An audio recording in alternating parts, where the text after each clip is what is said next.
All right, guys, we got Nvidia earnings today. It's an absolutely huge day for markets. Nvidia is going to be huge as an influence over markets right now. If you look at Nvidia, it's having a great day. It's up to 470s. It's also possible that it can break $500 today, which would be over the highs. I believe the last high level. Let me see what the last high level looks like here on this chart, but we're getting pretty close. You know, the last high we hit yesterday at 481.87. So right around 482 is the lifetime high.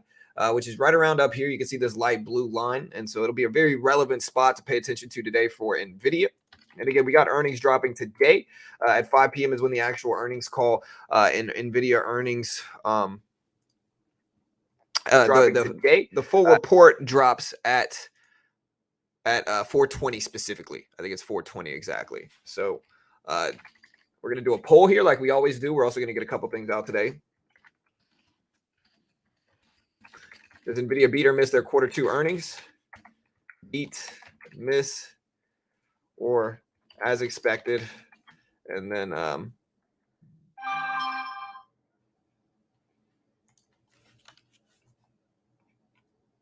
again, does Nvidia beat or miss their expectations? Let me know. Now we're going to get some music going like we always do.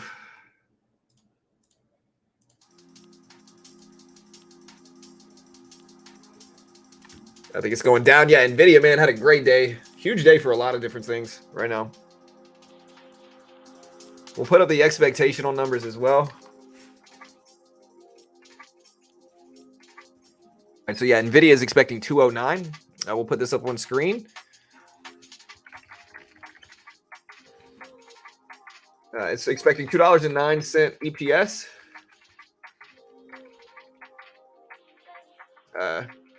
On revenue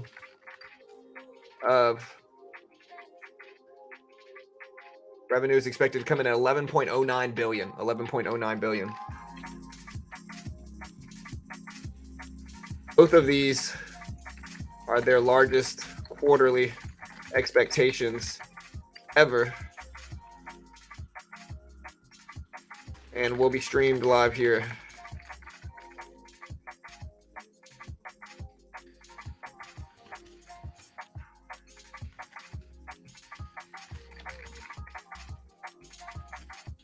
All right, so here is the full list for Nvidia. Let me delete some of this stuff.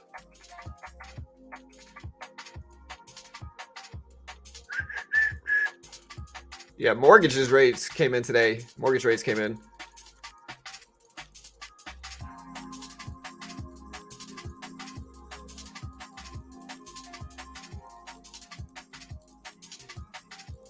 SPY really strong today, all the way back up to 440s. Sorry, we're getting rid of a lot of these old banners that we put up.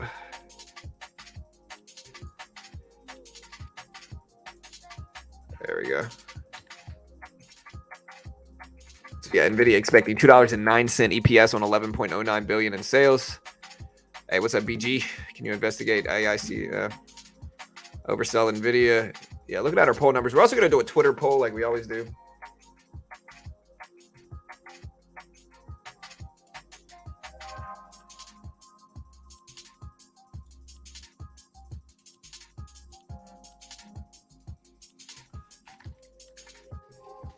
All right, so the question is, it's time, man. Well,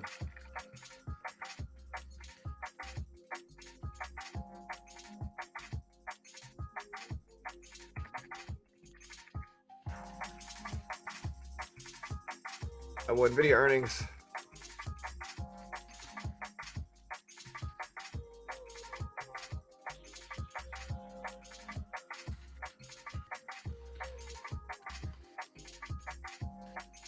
We also have snow today.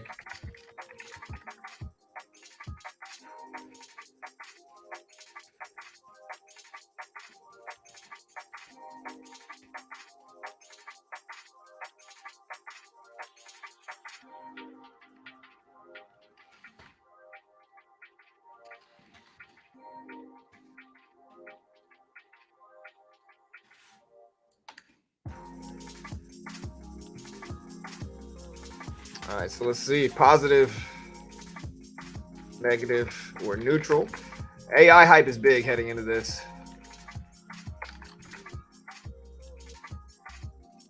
And we're going to do a poll on Twitter.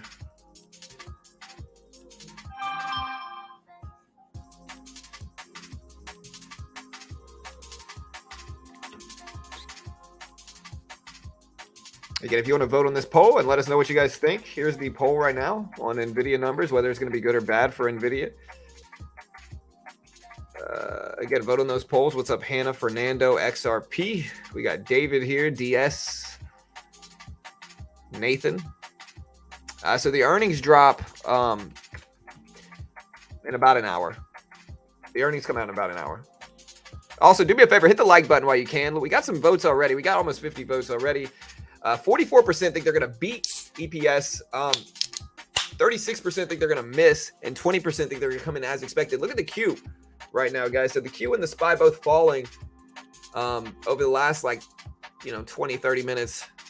Nvidia is still sitting strong, though, way high up there. Another one to watch today is AMD. AMD microchip stocks are, very influenced by this. What's up, Manuel? What's up, man? What's up, Bruiser? Yeah, consolidation. I can definitely see some of that right now.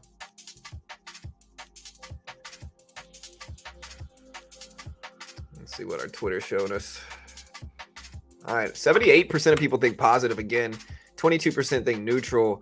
And no negative votes on Twitter right now. No negative votes, which is interesting. Let me know if you like this music. This is kind of new music we're playing.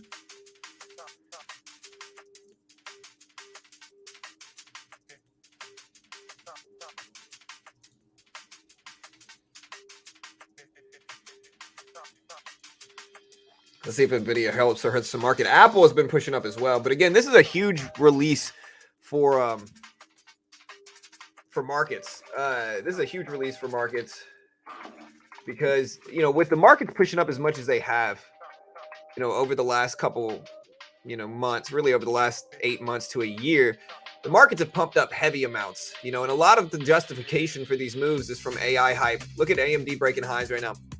So AMD testing the highs of the day. It hasn't quite broken it, actually. But with all that said, here's the EPS graph historics for NVIDIA here.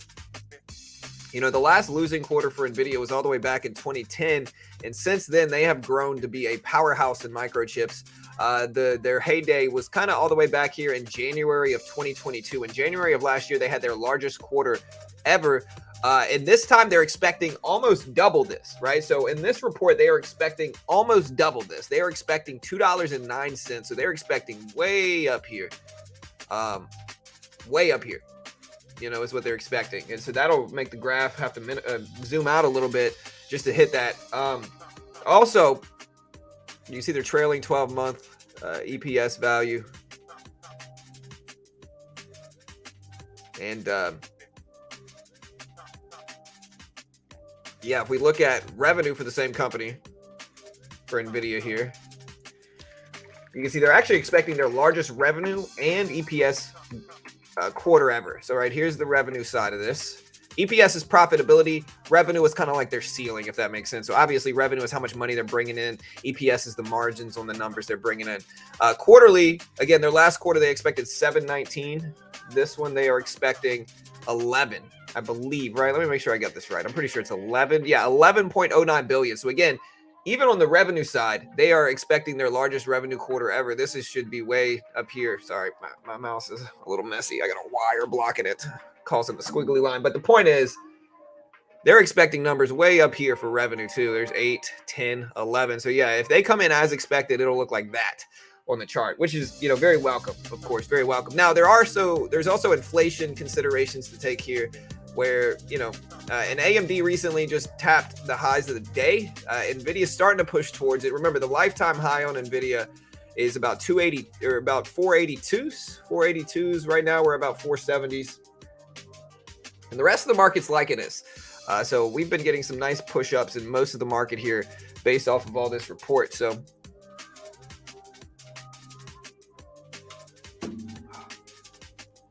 also, guys, hit that like button. I want 100 likes before earnings come out. So I'd love 100 likes before earnings drop.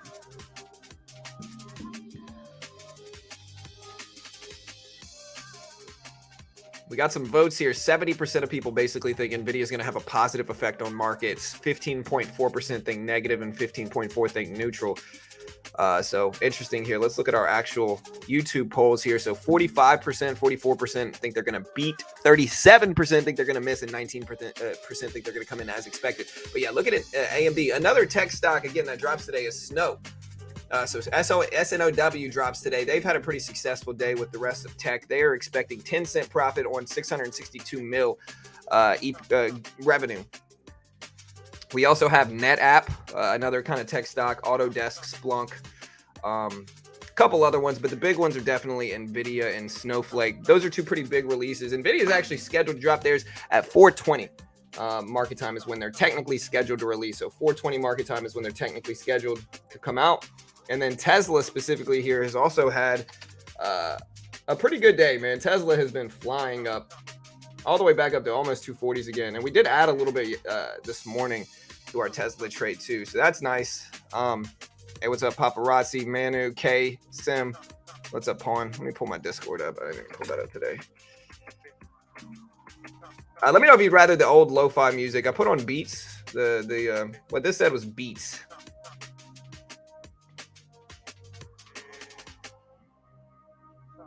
How did AMC do today? I didn't even watch market hours.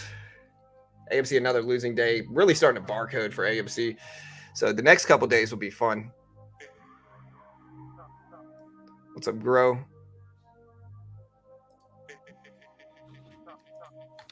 Again, any thoughts on the music? Y'all want better music, worse music?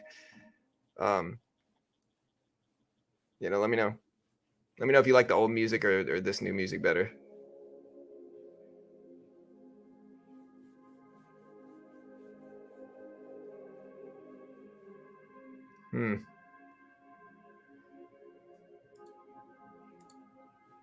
Let me see if I can put in beats.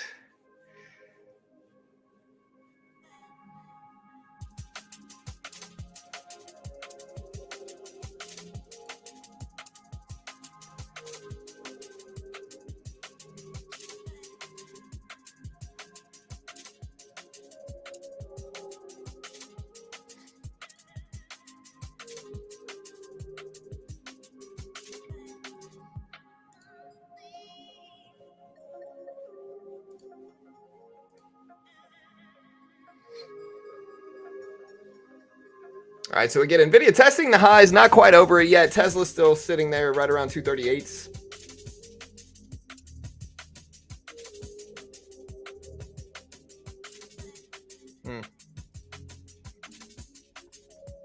Hey, what's up, Cute? What's up, Jonathan? We only care about Nvidia. Yeah, I know. On CNBC, they asked the analyst if Nvidia reaches $800, at which level could NASDAQ go? He just smiled. So the Nvidia report is supposed to come out. Nvidia's and the numbers are actually supposed to drop at 4:20, so in about an hour. But the actual earnings call is not until 5. What's up, Relaxation? Should be a fun stream though, man. Yeah, Palantir.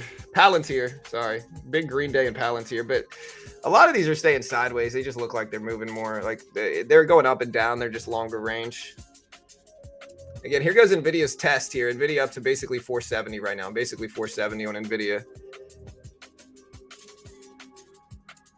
Yeah, so far we got about 100 votes on the poll. 50% think they're going to beat. Sometimes the poll's right. It depends, man. It depends on what we're asking. If it's large blue chip stocks, most of the time they, when we do a poll, most of the time they're bullish, I would say, because I think like when we cover earnings, a lot of the people holding them watch the earnings call. So of course, confirmation bias, like they want it to go up. But if it's about the broader market, actually it kind of switches. It turns more bearish if we do a poll on like the broader market. Hey, what's up, Lewis? Nvidia went very bearish Monday for a reason. Music is a little fast. Yeah, what do y'all think of the music? Yeah, I saw India landing on the moon. That was cool. Props to them, man. Happy for them, for sure. I think that's cool.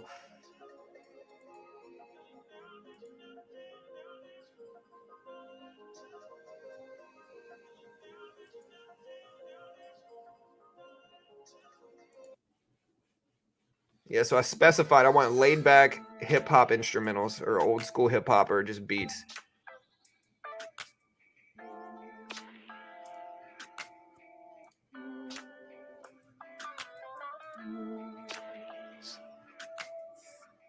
Yeah, any ideas on crypto? Where's Bitcoin at? Yeah, Bitcoin having a pretty good day. It's at 26.5K. Tesla pushing up. Apple having a good day as well. Apple up to 181s. Microsoft, pretty good day for them as well. Although they are dipping down short term, but pretty good day, decent day for them. For Microsoft. Meta also, the last time I looked at Meta, yeah, it's flying up. It's at 296. Is that a pretty good day also?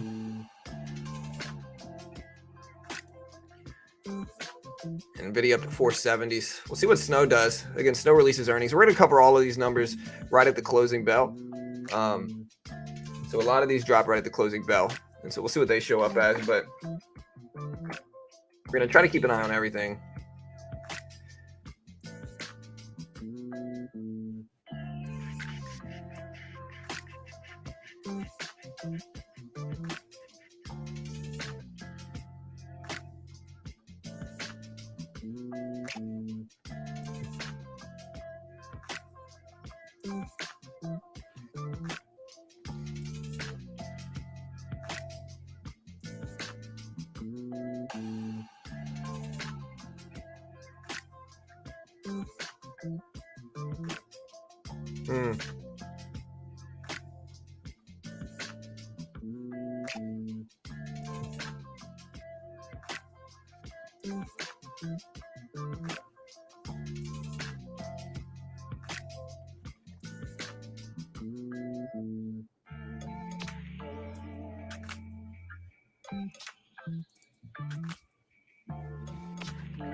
All right, guys. Nvidia 470s, man, and this has the capabilities of really affecting the market. Again, if Nvidia numbers come in really low, Nvidia numbers come in really low, then it really does have the possibility to negatively influence the market and drag the market back down, especially with Jerome Powell speaking on Friday. Jerome Powell speaks on Friday, so that should be a big influence there.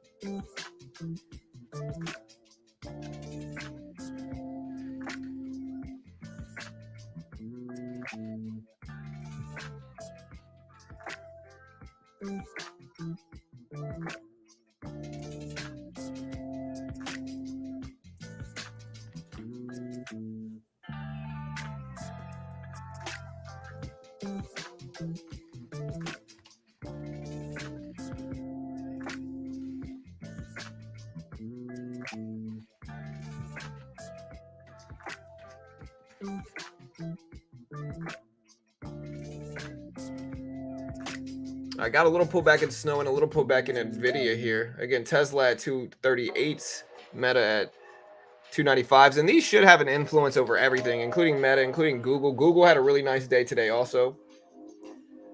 So we're watching Google here as well, watching how that's pushing up. Also, and PayPal. PayPal actually came all the way back. We were originally red in PayPal. That one's fought back some today. Gold bouncing back up some also. Ford, okay. Etsy, ENPH, Disney's green. Apple's very green.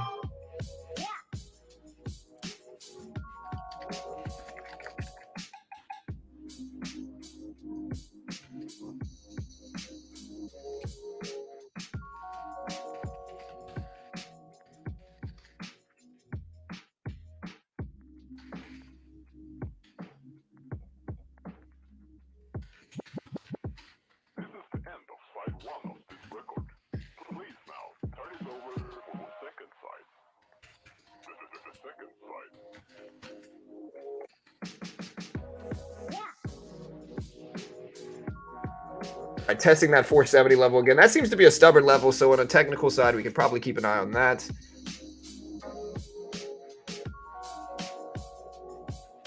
Hey, what's up? Yeah, man. Looking for an Nvidia pop. Hey, what's up, Will? Hey, what's up, guy? Yeah. What's up, Trap Trader? What's up, man? I feel the market makers are going to make Nvidia B, because if not, the market is going to tank even further, and the market makers need an excuse to pump the market. I'm okay with that. Well, the way you can get it recommended, Huff, is hit the like button as well. Bump those like numbers up, guys. We got 34 likes. If we could break 100 likes before this release, I'd appreciate it. We still got 45 minutes, so we got ample time. Hey there, I want to work for you as a thumbnail designer. Listen, man, I'm going to tell you this. I've had a lot of people that reach out and want to design my thumbnails, but the work that they send me is either worse than the current thumbnails I have, and it is a subjective thing. Like, I'm already using something like Thumbnail Blaster, where where I can create my own thumbnails very quickly and easily. And so the only thumbnail, if you're interested, you can email me at beginnertrading@gmail.com and send me some examples of your work. But I'm going to tell you this: if they're not better than my current thumbnails, or if they look like they're just pulled directly from like a thumbnail creator and the quality's not good, you're never going to hear back from me, man. And so just a heads up there. Again, I've had people that want to design my thumbnails, and then the work that they send me is worse than the work I currently have. And so just a heads up. Hey, thank you, puppy. Yeah. I mean, I'm already using a designer, there's a lot of people that are looking to just create thumbnails with these designers, but like they don't really know how to do it. They're just trying to find another means to make money. And so they create thumbnails that are just not super high quality, and they expect me to buy them. And it's just like, again, work on y'all skills. No offense to anybody, not saying that's anybody here or anything like that. Just if you're going to reach out to me telling me you want to make my thumbnails, you better make sure they're good,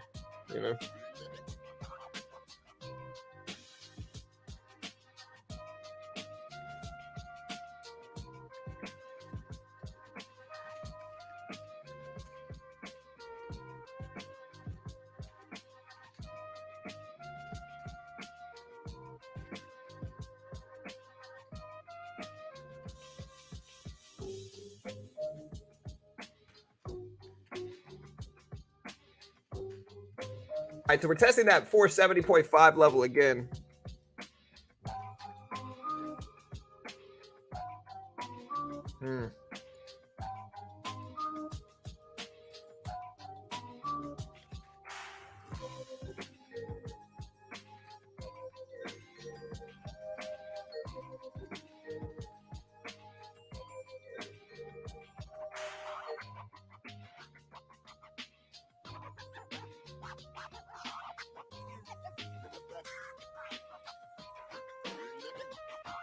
Again, we're up to 470.5, 470.5.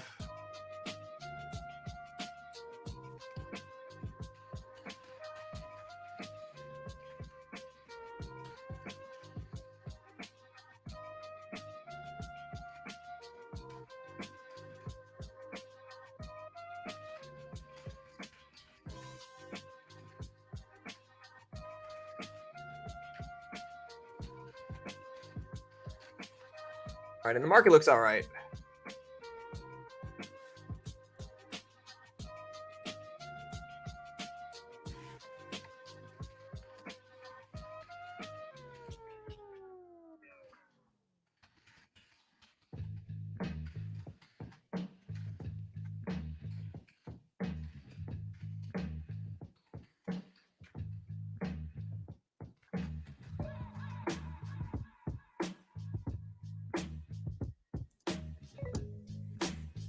Better bring the heat. Yeah. Hey, what's up, Quantum? Yeah. I'm watching the market. The market's volatile right now. I can see it moving back and forth, like fluctuating up and down in the market. And so the market's interesting right now, man. It's certainly like busy. Again, slap that like button if you haven't already. Hey, dude, like I said, man, you want to send me some examples? Create me a Jerome Powell Jackson Hole thumbnail for tomorrow, and if it's good enough, I'll pay you for it, and I might hire you to do more work. If it's not good enough, again, you might not hear back from me. And again, as long as you understand that, it's all up, bro. Here, send me some thumbnails. I'll check them out. All right, hey, so looking at our Twitter polls, 56% of people think Nvidia is going to have a positive response, 31% think negative, and 12.5% think they're going to have a neutral response to all this stuff going on. We still got 40 minutes to the closing bell, and really Nvidia earnings aren't scheduled to drop. We'll put a timer up so you guys can see it. Nvidia earnings really aren't scheduled to drop for another 37 minutes at least until the closing bell happens. And again, we'll make Nvidia's chart a lot bigger here. There we go.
Again, we're looking at some Apple still looking very strong here. And what everybody has to understand is that Nvidia is the number 4 weighted stock on the S&P 500. And so it's an incredibly heavy weight. Also on the NASDAQ, I'm pretty sure it's number 4 as well in terms of weight. So basically out of all the 500 stocks in the S&P 500, Nvidia is number 4.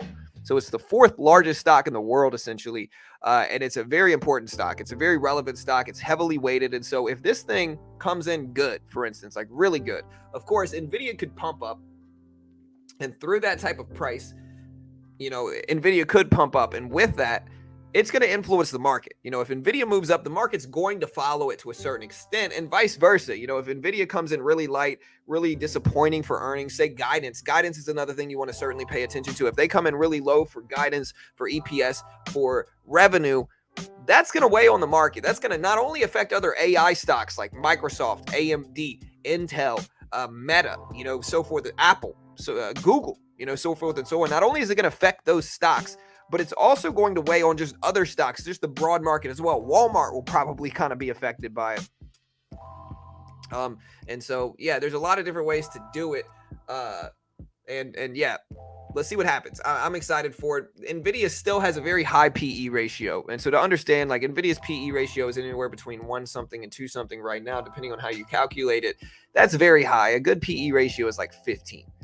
15 to 30 is a good PE ratio. And so a PE ratio in the hundreds is not good. It means that relative to what Nvidia has earned over the last trailing 12-month period, the prices are very high, of course. Like we've had this crazy squeeze in Nvidia, but I think because of the exponential influence of AI, I think it still might be justifiable to make these big moves. Back in October, it was at $108.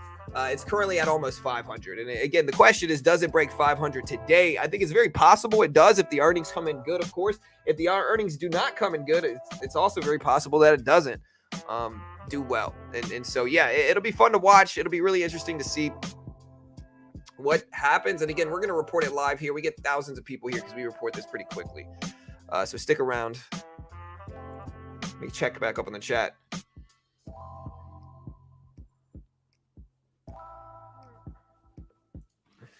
I'm not downloading anything if you're sending it to me in my mail.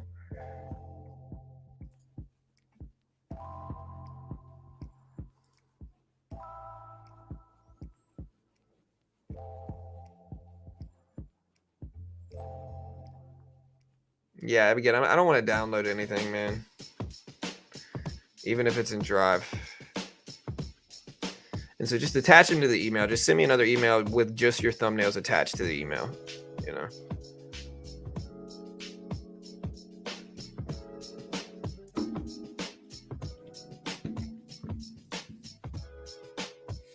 All right, Nvidia just tapped the highs of the day here. Again, the high of the day right now is at about 470.6. The lifetime high is all the way up here at about 482s. You can see this light blue line right here. Let me scroll down and bring this down. And then again, you can kind of see this light blue line right here. That is the lifetime high of Nvidia. That's the highest it's ever been at $482. Right under that, actually. It's like 481.70s, I think. So that's the lifetime high.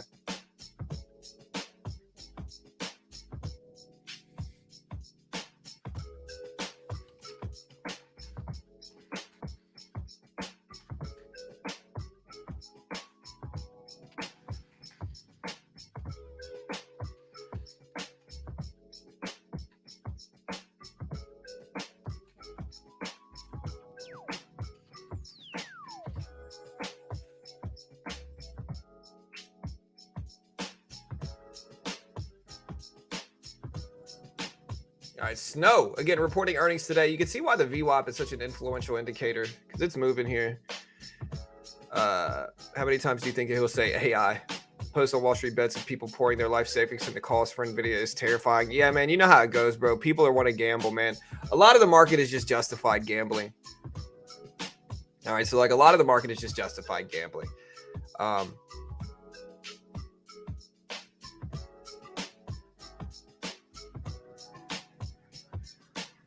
And so, yeah, a lot of the market is just justified gambling. And so a lot of traders are just trying to, again, if they weren't trading the stock market, like the funny thing about the stock market is that, okay, imagine you're a chronic, like addicted gambler. Okay. Like imagine you're that, right? Now you could go play roulette and feel bad about it, you know, because again, I mean, roulette is purely gambling. Or you could buy a bunch of Nvidia call options or put options, you know, ahead of the earnings report, you know, and that way, listen, if you lose, I mean, hey, listen, you're just investing here, you know, but if you make money, you still get that rush, you still get that move. And so I'm not, listen, I like Nvidia. I'm incredibly bullish. And I think AI is a game-changing technology. It really is. Like, again, a year ago, we had people saying it was like a year or less ago, we had people saying it was a gimmick, you know, and I was arguing with him at the time about how it's not a gimmick whatsoever, that it fundamentally changes production is what it does. It fundamentally changes production. It makes it so much easier for us to produce things that it just fundamentally changes everything. It changes productions. And so in that regard, it's going to cause businesses and specifically technology from now moving forward to grow at a much more exponential pace than what we've previously had. It's going to change the game. It's going to make people be able to produce software who are not software developers. It's going to make people be able to produce photography stuff that aren't photographers. It's going to make people who can't make thumbnails, thumbnail creators, right? Like they're going to get AI to do it all. And again, it's going to fundamentally change productions. And right now, Nvidia is one of the only companies that can really keep up with this. Their chips are the most powerful in the world. They're the only real ones that can keep up with this. There's some other companies that kind of have their feet, kind of getting their feet wet with it. But right now, Nvidia is the one. And so, it really is this big thing. And despite the crazy runs, and maybe we do have good numbers, what people have to understand, though, is that even if Nvidia drops good EPS and good sales and good guidance, that's still no guarantee that it actually moves up from it. You know, the funny thing about earnings, and a lot of new traders will approach earnings and they'll just say, hey, this company's going to have good results. I'm going to buy it when the numbers come out if they're good, or I'm going to short it if the numbers come out and they're bad, right? But the problem is that a company can have good EPS, good sales, good guidance, and tank 20%. You never freaking know the reaction to markets. Sometimes it's profit taking. Sometimes it's like a small nuance in their earnings report that just makes everybody bearish. And it's incredibly difficult to predict. And so just be careful. That's all I'm saying. I'm a big Nvidia bull. I'm holding a little bit. I want it to go up. Just be careful. That's all I'm going to say. And again, let me know what you guys think. Looking at our poll numbers here. 54% are positive on Twitter, 34% are negative, and 12% are neutral. Let me look at our YouTube poll here. And so far, we got hundreds of votes. 51% think they're going to beat, 32% think they're going to miss, 17% think they're going to come in as expected. And again, I really don't know what we're going to get here.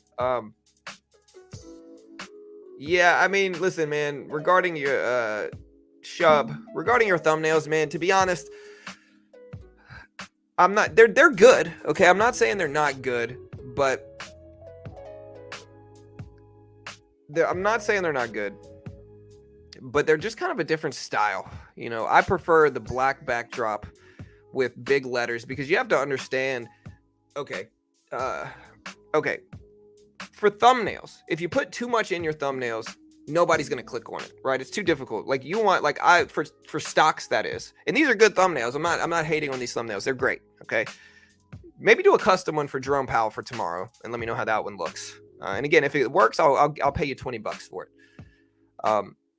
If you want to do it, we got Jackson Hole symposium with Jerome Powell Friday. It's just called Jackson Hole Live is what you want to put it. Put Jackson Hole Live on it. Create me a thumbnail. If it's good, I'll give you $20 for it.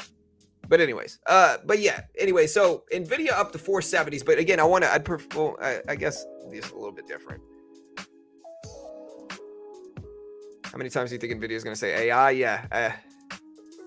Just be careful, guys. Yeah. 1 in 3 shot. It doesn't hit expectations. Kind of hope it doesn't, just to watch the freak out. Yeah, well, sometimes fires are more fun to watch. AMD looking nice. Yeah, AMD's had a strong day too. There's snow. Again, AMD breaking highs again here, up to almost 110s right now in anticipation of these earnings. And Nvidia's kind of been straddling the highs here. Nvidia's been kind of straddling the highs. I still feel Nvidia needs to beat, even if the stock doesn't go up a lot or it gets sell off after earnings, even after beating like Microsoft. Nvidia just needs to beat to boost confidence. I don't think so, man. I think they just need to come in as expected. That's all I think it is. If Nvidia comes in as expected today, if they just come in as expected, all right, Nvidia is still going to be doing. If Nvidia just comes in as expected today, right? Sorry, my hair is all crazy. If Nvidia comes in as expected, they are having their highest revenue and EPS quarter ever. If they just come in as expected today. So if they come in as expected, it's the most EPS value they've ever shown. It's the highest revenue quarterly they've ever shown. And so they just need to come in as expected. That's really it. Like they don't need to do all this other crazy stuff. Like really, realistically, like they just kind of need to come in as expected. And again, we'll see if they do. But if they come in as expected, again, that will be their highest quarterly revenue. That'll be their highest quarterly revenue as well as their highest EPS value. And if you don't know the difference, again, Nvidia just broke highs. So Nvidia just broke the daily high. So the previous daily high was right around 470.50. It's up to 471.20s, 471s right now, 470s. So Nvidia just broke highs. But yeah, if they just come in as expected, that's still gonna be their best quarter ever for EPS and revenue. So that's all I think they need to do. I think that alone should renew confidence. But again, they just broke highs of the day. AMD still kind of pushing up.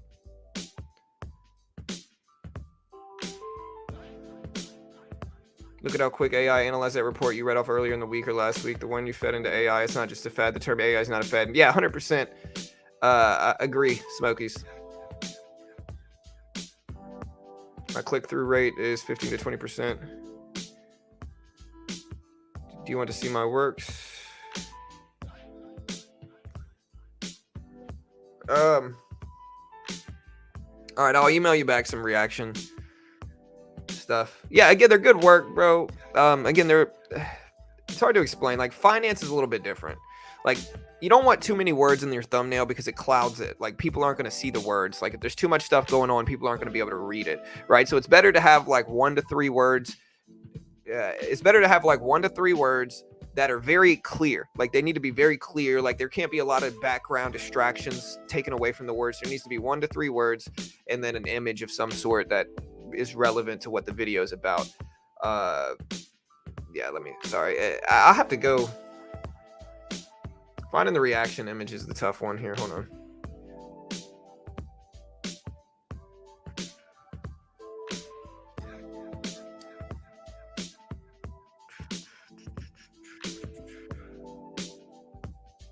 As long as the video comes in as expected, that's good enough. Yeah, I think so as well.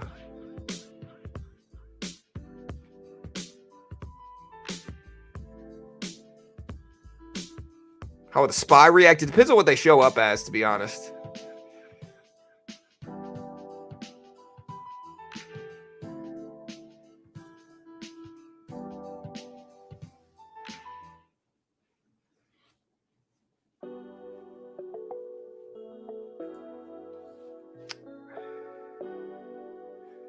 Yeah, the professional guy. So, again, you got people creating fake accounts and then using those fake accounts to like promote their real accounts, and like y'all just be careful, man. I don't know what y'all are out here doing, man. Uh, up only. Yeah, I got you, Shub. I'm not hating on your thumbnails, brother. I'm not hating on your thumbnails, man. It's all good, dude.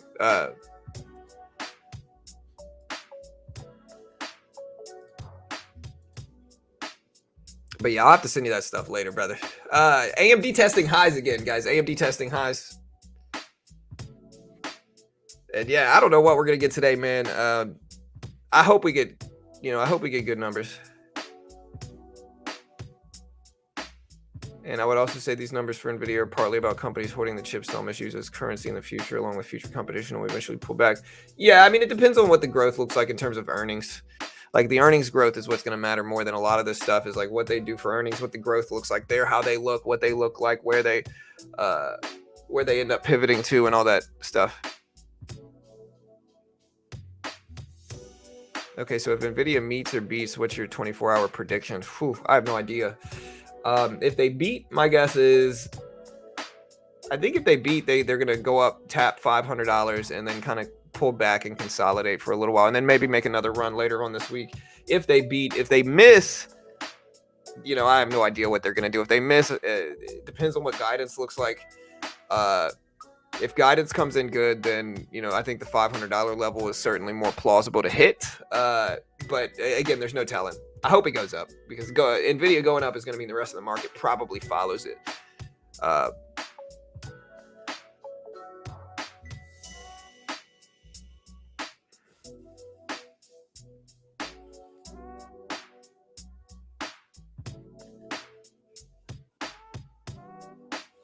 As expected, it's figured into the premium people are usually paying.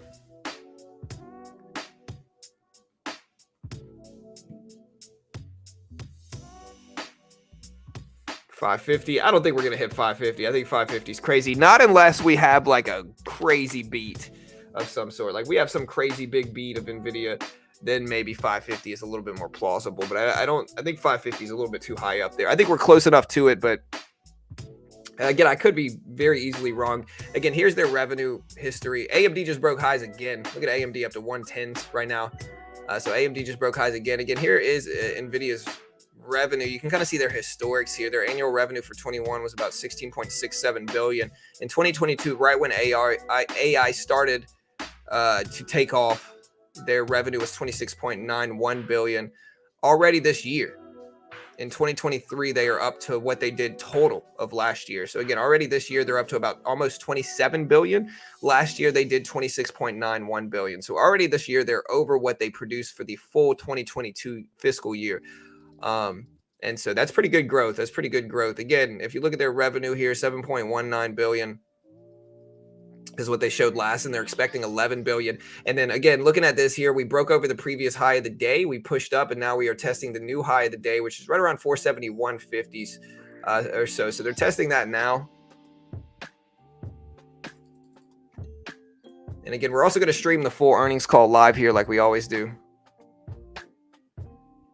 525 seems fair. Well, it depends on if they beat or miss. If they beat and they have good guidance, maybe 525, maybe not. You never really know. Again, sometimes these big psychological levels like 500 can be like magnets almost, where the stock pushes up, taps that level, slightly breaks over that level, and then everybody's using it as a profit target, like technically. And so the stock pushes up, hits that level, and then just a flood of profit taking starts to happen. And then it dumps back down, and then it kind of consolidates. That happens very often with big psychological levels, i.e. $500 a share.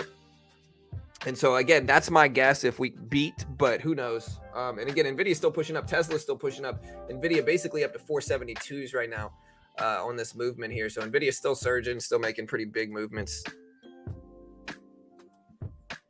Yeah, people love round numbers. They use them as profit targets is what it is. So like a lot of the time when you finally get to those levels, a lot of the time everybody's kind of always waiting to hit, waiting to hit 500, waiting to hit 500. And then when they finally hit 500, everybody's like, okay, we hit our number, let's sell and take profit. And then that dumps it back down quick. And then you get consolidations. And then sometimes you make another test of it later on down that week or that month or whatever it is. But that happens a lot.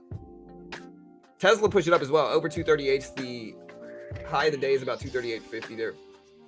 AMD still breaking highs up to 110s now. Let's look at the other AI stocks. So here's Google. Google at 133s.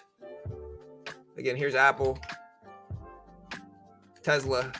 All of them around highs of the day, though. Microsoft's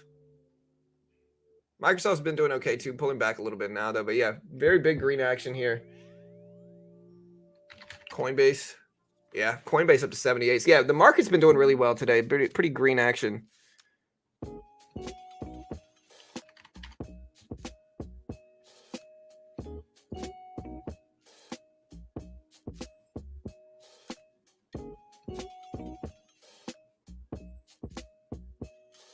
Nvidia and all the other big tech are breaking out now.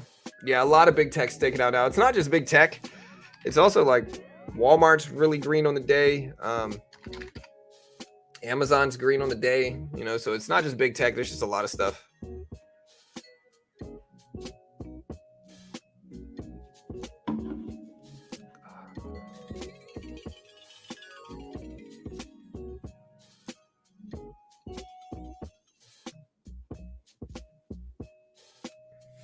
$400, so that's a good point. 500 number. Yeah. 500 is a big psychological level. People have been talking about 500 since we made that last test here. A good time frame, if you want to look at like a real understanding of short-term price action, is a 10-minute, 30-minute, or a 10-day chart using every 30-minute candle. So you can kind of see Nvidia here. It goes in waves.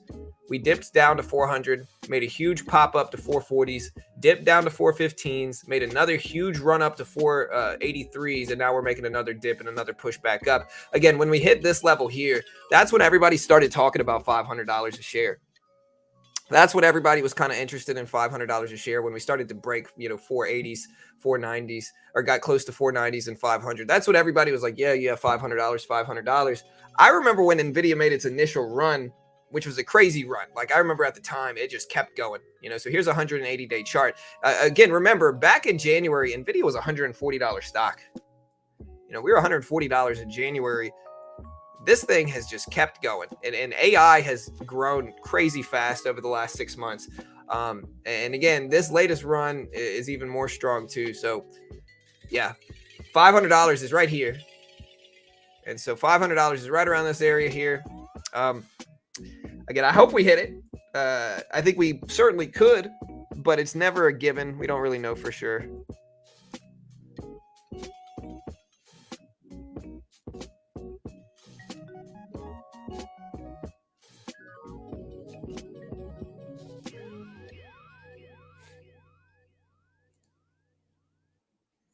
Let me pull up.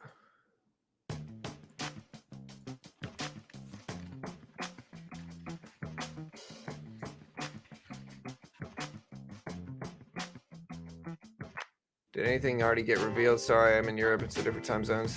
Wait, did Nightbot delete that guy's post? DK?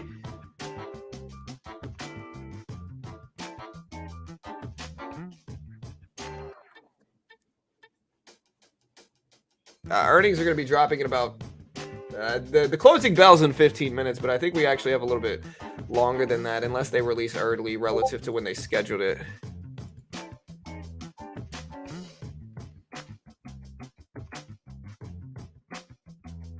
Yeah, I don't know why Nightbot timed you out for 5 minutes. Maybe spam? I don't know. Everybody's always interested in big round numbers. So much is being placed on this. If not equal to estimates, the entire market will retrace today's gains in 5 minutes. Wait, what a penalty. 5 seconds. Yeah, I'm ready. I'm ready to see what happens for Nvidia earnings for sure. Yeah, it does drop at 420. Everybody's favorite number. It does. That's what it's scheduled to. We don't know when it will, but and again, that number doesn't mean anything, man. Companies can report their numbers whenever they want, man. So it might report at again. It could report at it might report it at right at the closing bell. It could report it right at 4 p.m. You never really know. We don't really know when they're going to drop it. We just know it's going to be sometime after the closing bell. That's something we know for sure. Yeah, it is August. August is a historically green month, though. So August, people have been acting like August is some red month normally. Normally August is green. Like August, I think the S&P 500 gains on average about 0.6% in August.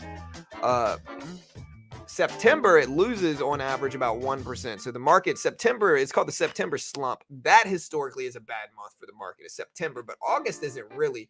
We're almost to September though, but August is generally not a terrible month for markets. It's not really a great month either. It's kind of somewhere in the middle. September, on the other hand, though, is usually a pretty rough month for markets.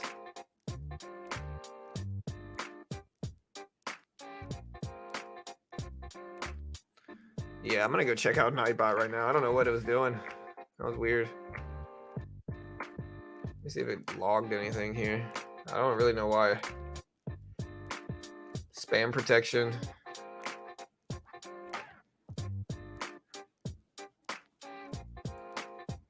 It had to be spam protection, but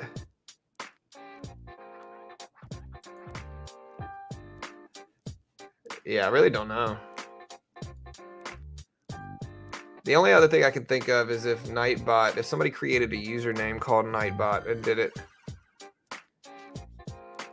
Yeah, snow earnings are supposed to drop right at, I think at like 4:05 p.m.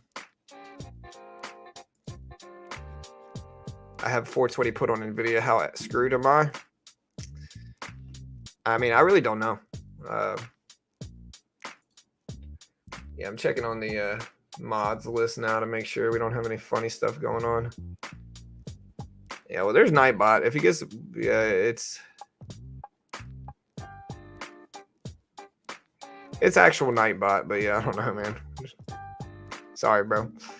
Don't know why I did that, but hey, all good. I sold Nvidia shares today to already get profit around 2K. Maybe it's done, but I'm happy with my profit. Yeah, green is good. I mean, what I'd usually do is like if I'm up a lot in anything, I take most of the profit off and then I sit on a small position. That way I can capitalize on it if it goes up, but if it goes down, I'm not losing that much. Again, coin popping up again. We got AMD. We can also peep out and watch. Again, AMD at 110s right now.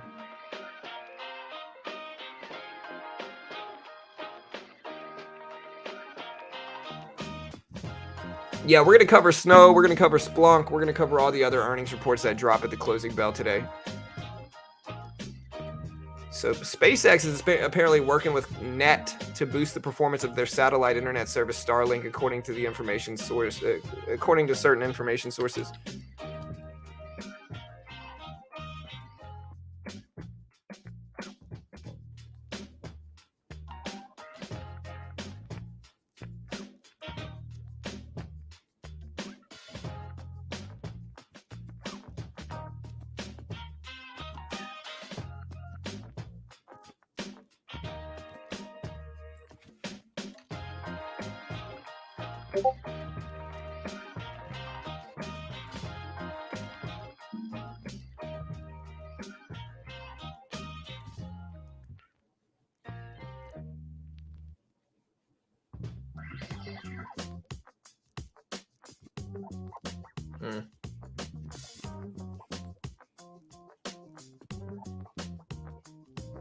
All right, again, Nvidia still pushing up almost to 472s. We're at 471.50s right now. Here's 472, the new high of the day.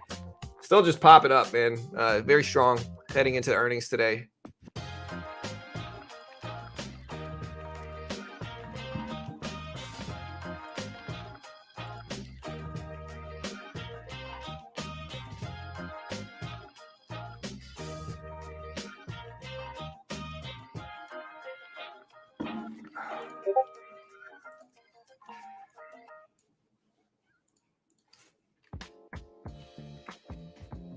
Yeah, so again, we got 471s.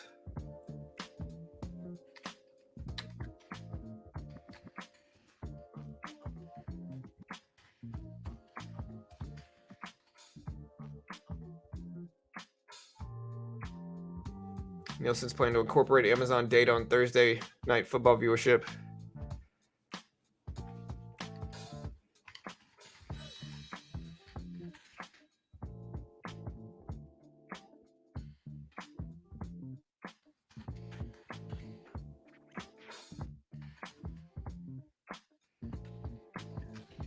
Yeah, so again, Amazon pulled it back. Amazon's at like 135 though, but Amazon, again, I haven't been wanting to buy Amazon just because the PE ratio is a little bit too high. AMD pulling back to 109.50s, 109.50s. But AMD doing really well. Intel, I don't know how. Intel's actually had a really good day as well. Intel all the way up to 34s. Meta, guys, Meta pulling back to the volume weighted average price right now. And again, Nvidia is still looking very strong. Microsoft, another AI related stock, again, consolidating around the volume weighted average price really for the last like 20, 30 minutes.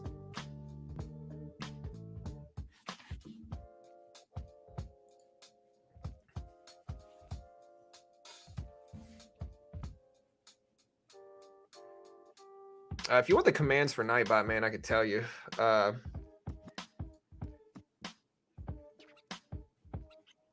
don't think we have a list of commands. Oh, wait, you can type commands. Here.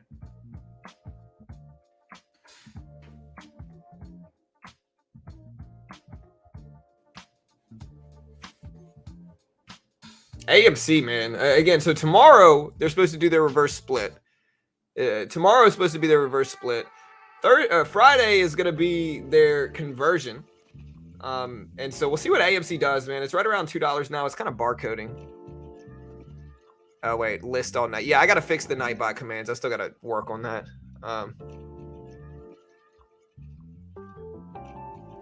Yeah, it's just going to take too long. I'd rather just not mess with it. The commands we have Discord if you want Discord, donate, follow if you want to follow us on Twitter. Again, Nvidia breaking down to 470s. 470s was a historical support level. We still got 7 minutes before the market closes. So we still got a little bit of time before the market closes. And again, Nvidia's technically scheduled for 420 market time is when they're technically scheduled to come out at 420. So yeah, we'll see what happens. Again, I'm really interested, of course, to see what we get here from this. But yeah, they're scheduled for 420 market time.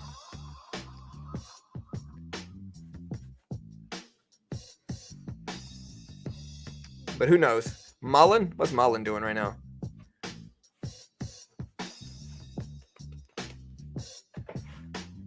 There it is. For this. Mullen.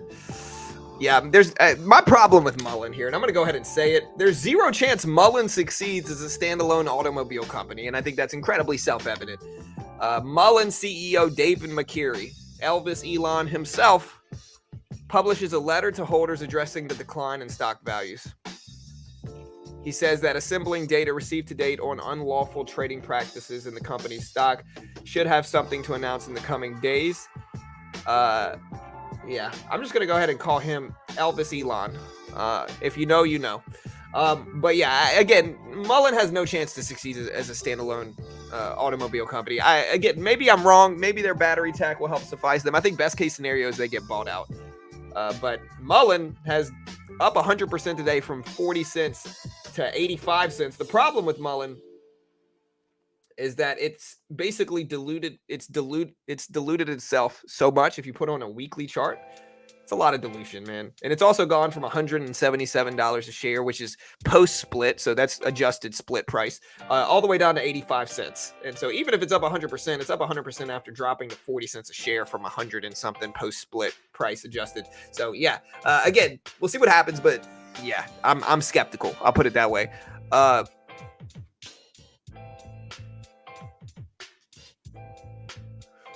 Again, 5 minutes.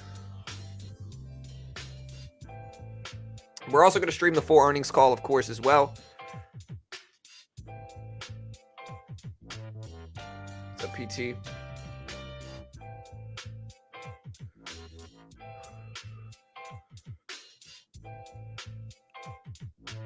All right, down to 469.60s here. Look at this big dip. Everything's starting to dip pretty heavily over the last couple minutes.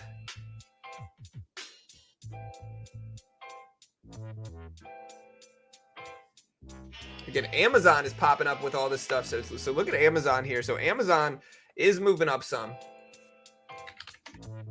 There's Amazon up to 135.40s here for Amazon. So it's moving here. Again, we got about 4 minutes, 3.5 minutes really here until these numbers drop. But man, again, y'all hit the subscribe button. I'd love 100 likes at least before the closing bell today. How many we got? We got 76 likes. Y'all can do better than that, man. I mean, I would never pressure you, but if you don't, I'll hate you forever. Subscribe right now. Do it now. Again, Amazon up to 136.50s, 135.50s. The NASDAQ selling off too. Yeah, it's been a strong day leading up to today, but starting to get a little dip. Here's the Q. So here's the NASDAQ basically.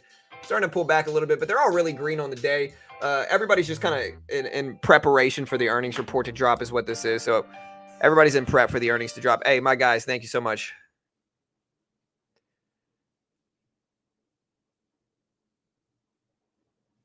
Apple just needs to get to 320s. Yeah. Hey, appreciate the love, guys. Thank you. Let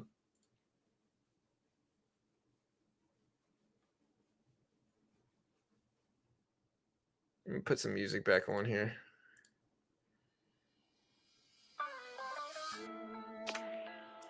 Again, Q down to 360s. Nvidia still consolidating right at 470s, but none of this price action really means anything because once the numbers come out, we're going to blow past these levels. We could potentially go up or down, of course, but once these numbers come out, anything could ultimately happen here. And so y'all just be ready for it because, again, we don't know what we're going to get. We don't know what the numbers are going to look like. Anything like this, y'all just be safe, man.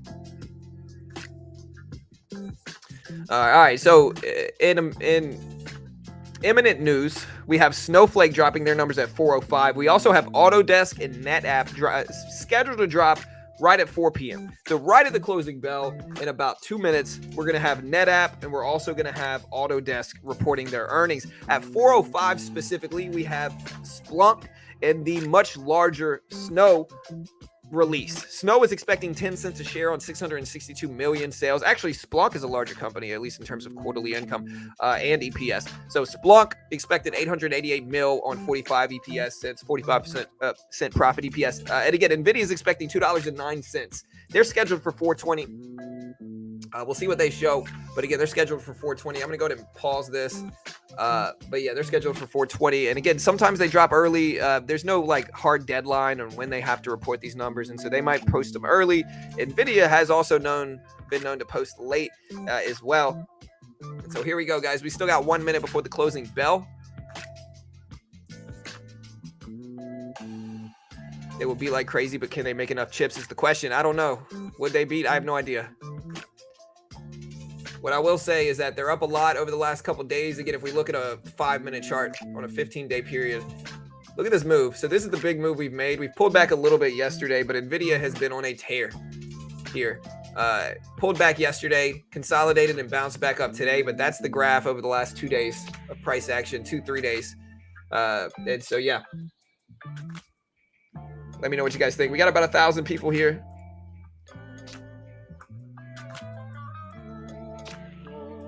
All right, 20 seconds until the closing bell here. And again, we're going to put up Splunk. We also have Snow. And so be ready, guys. Those numbers should drop imminently. Again, Splunk and NetApp should be dropping any second now. And again, Nvidia could report their numbers early as well. So because of that, I'm going to put a 1-minute chart up here so we can watch it just in case it happens. All right, so there's the closing bell. The market is closed, effectively closed.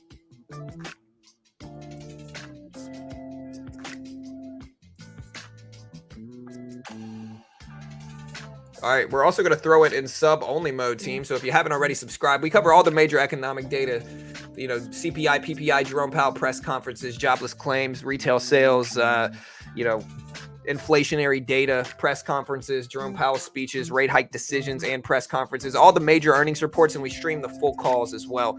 So again, subscribe if you haven't yet. Everything we do is free. We don't sell a course. We don't sell our own service. We don't claim to be experts, and we give everything away for free. And so, hey, hit the sub button, hit the notification bell. We're watching for Splunk. Again, the two stocks that were scheduled to drop right at the closing bell were Autodesk, which is ADSK, and Splunk, or no, Autodesk and NetApp. I'm sorry, ADSK. Nothing out for them yet. NTAP was the other one. Nothing out for them yet. And I don't see anything reporting here either yet. All right, so there goes NetApp. So, yeah, there's NetApp. They were scheduled for right at the closing bell at 4. They're up to 77.50s with the initial push. Nvidia is still sitting at about 470s. Pull this up so we can keep watching. Watch for volatility on all this stuff, though. We just got a lot of stuff to pay attention to.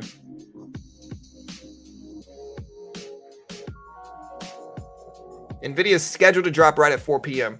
I'm sorry, at 4:20 market time. Everybody's favorite number. But no, they're scheduled for 4:20.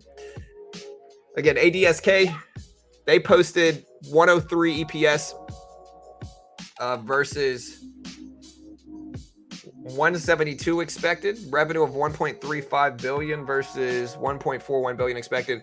Their guidance was positive though, so they posted better than expected guidance, but missed EPS and missed sales, and somehow they're up. Or no, I'm sorry. Autodesk missed EPS, missed sales, but posted better than expected guidance. So ADSK missed EPS, missed sales, posted better than expected guidance is what this was. And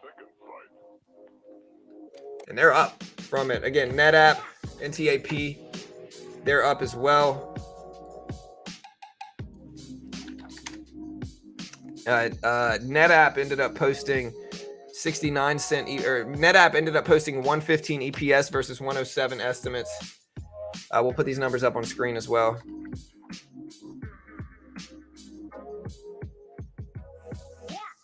But yeah, there's NetApp's numbers right there. And again, you can kind of see mostly kind of flat here. Nvidia's starting to make another leg up, though. It's at 470. Still nothing out for that. The other big one that's supposed to drop sometime soon is Snow. SNOW is scheduled to release right at 4:05. So in 3 minutes for Snow is when they're specifically scheduled to release. But yeah, there's NetApp numbers. We put them out in chat.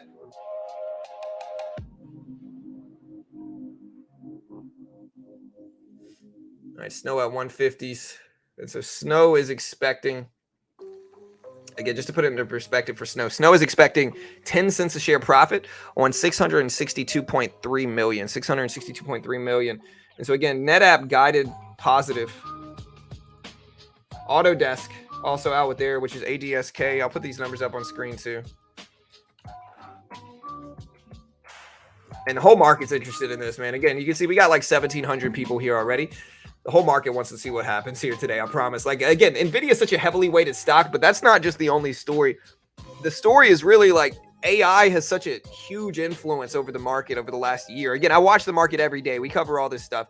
AI has fundamentally like changed how the market moves, and it's much more heavily weighted on a couple different stocks, on only a few stocks. Especially the run up over the last year, and it's specifically from AI. And you can say AI is a gimmick, you can say it's not useful. AI will fundamentally and has fundamentally changed production in a lot of different ways. And so a lot of stocks on this AI boom have made some big upward movements, you know, Microsoft, Google, stuff like that. But the one that has been one of the legs that AI needs to stand is chips, right? And Nvidia is the producer of these chips. And so in that regard, you know, the PE ratio in Nvidia itself has pushed up a ton. And right now, the question is, does AI influence their profits enough on a monetary level to justify the big increases in price that AI and specifically Nvidia has seen over the last 8 months? I don't know. Again, I think AI will fundamentally change production moving forward, and the growth in those type of things will be exponential. But the market can be emotional as well. And, you know, again, we're going to wait for these numbers to drop. There goes Snowflake. Snowflake numbers just came out. So we do have Snowflake numbers on out already, and Snow is falling quick. So Snowflake just dropped. They posted a loss per share of 69 cents for Snow. A loss per share of 69 cents. This is relative to the 10-cent profit estimates. So a 69-cent loss per share, revenue of 674 million versus 662. So higher than expected revenue. But it looks like they showed a loss per share versus a expected beat. So I don't really know why they're pushing up, but I see them retracing some now. They're all the way back to 159. They went all the way as high as 163s.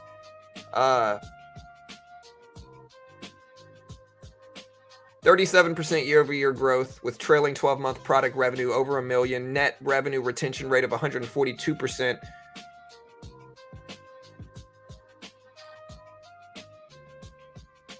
And so, yeah, okay, so Snowflake's EPS value was 25 cents profit per share versus 10-cent estimate. So there it is. And so again, here's Snowflake, not Nvidia. I mean, Snowflake's numbers were 10 cents a share, 25 cents a share versus 10 cents a share estimates. So yeah, they did much better than expected. But they're falling right now. I'm trying to see why. And again, there's Snow. And Nvidia's not out yet. They're scheduled to release at 4:20 market time. But so Snowflake third quarter production revenue was 670 to 657 million. So they're starting to reverse here. They still did a loss in the second quarter of $227 million, basically. Better than expected revenue, though. And so a beat on EPS, beat on revenue. They still lost about $227 million, but their guidance came through to 670 million for Snow. And again, they're down on this. They're down to 151s. Nvidia's not out with theirs. Let me make sure I'm not missing any other earnings. I don't think I am, but Nvidia's not out with theirs yet. They're at $2.09 expected value for Nvidia. And again, nothing out with them yet. Watch Snow. Okay, so here's second quarter adjusted EPS. So Snow beat both metrics here. We'll put these both up on screen. Adjusted EPS was 22-cent profit, beat the 10-cent estimates. So yeah, diluted or adjusted EPS came in at 22 cents. Sales came in at 674. All right, Nvidia pop it up here, guys. So Nvidia at 473s. This looks like Nvidia numbers are out. 475s, 476s for Nvidia, 477s.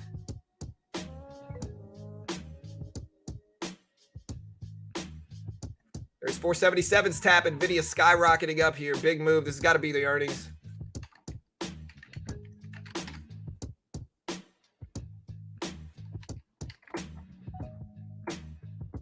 Let's see what the numbers actually were.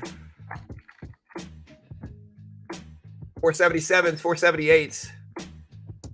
Nvidia beat, it looks like, but I'm not actually seeing the report. Big volatility here.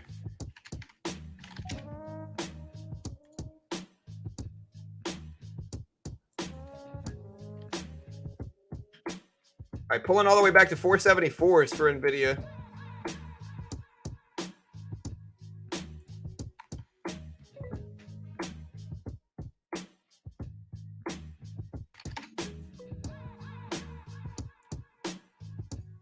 Huge move. Yeah, I don't see any numbers here, though. I'm looking at all my different sources. Again, I see no numbers. No other sources are reporting the numbers here, which is interesting, which means that this could be news-driven.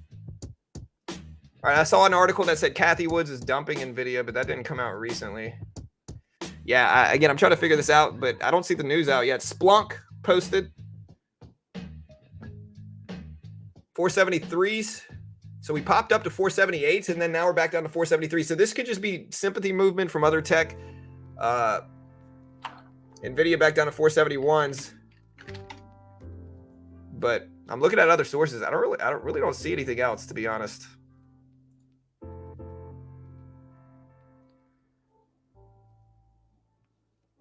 And I'm looking at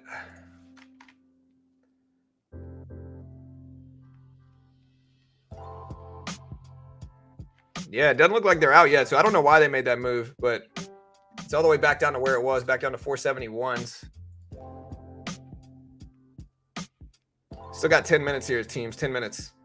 Just hunting stops? Yeah, maybe. Yeah, I mean, guys, this thing's got a huge float. It's the market cap's in the trillions for Nvidia. Nobody's manipulating this unless they're freaking Elon Musk, you know. Nobody, like, we could all buy Nvidia all at one point simultaneously, and it's really not going to move it much at all, you know. And so it's too big of a company. But yeah, it's all the way back down. I'm not sure what that was. We had a big spike. I assumed Nvidia earnings were out, and then they're not yet. So again, waiting. Here's the Splunk numbers. So SPLK just reported theirs.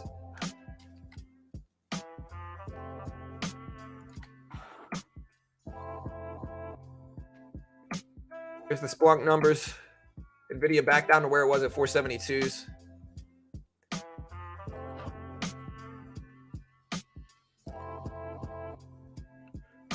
All the insiders getting their stakes in before. Maybe. Hey, you never know. Everything aside, this is so cool to be here with all you guys wanting to make money. So fun. Hey, thank you, Juan. I appreciate it. Thank you. It's good to have. Yeah, man. I just try to create like a resource for traders. Like there's a lot of people that want to be like trading gurus and like all this different stuff. Okay. All right. All right. Love you. But yeah, there's a lot of gurus trying to be gurus and selling courses for thousands of dollars and all that good stuff. And again, no judgment here.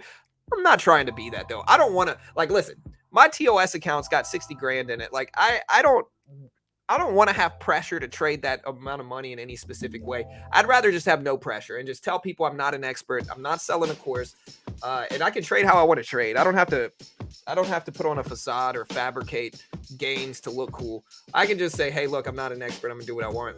And again, Nvidia, we'll see what happens here, man. Again, will Nvidia hit $500 is the real question. You know, Nvidia has been pushing up a lot over the last couple weeks. Specifically, the last week, Nvidia has made a big run after some drops previously. And so the question is, if Nvidia beats, is it going to hit $500? A lot of the time, those big psychological levels are kind of like magnets. And so it's possible that if it beats earnings, it does hit $500, but it's certainly not a given. Yeah, there's nothing out here yet for Nvidia. The numbers aren't out. You'll see it when they're out, I promise. Like when Nvidia numbers are out, this will look like a little bitty candle. Maybe. I don't know. You never know for sure. Maybe not, but...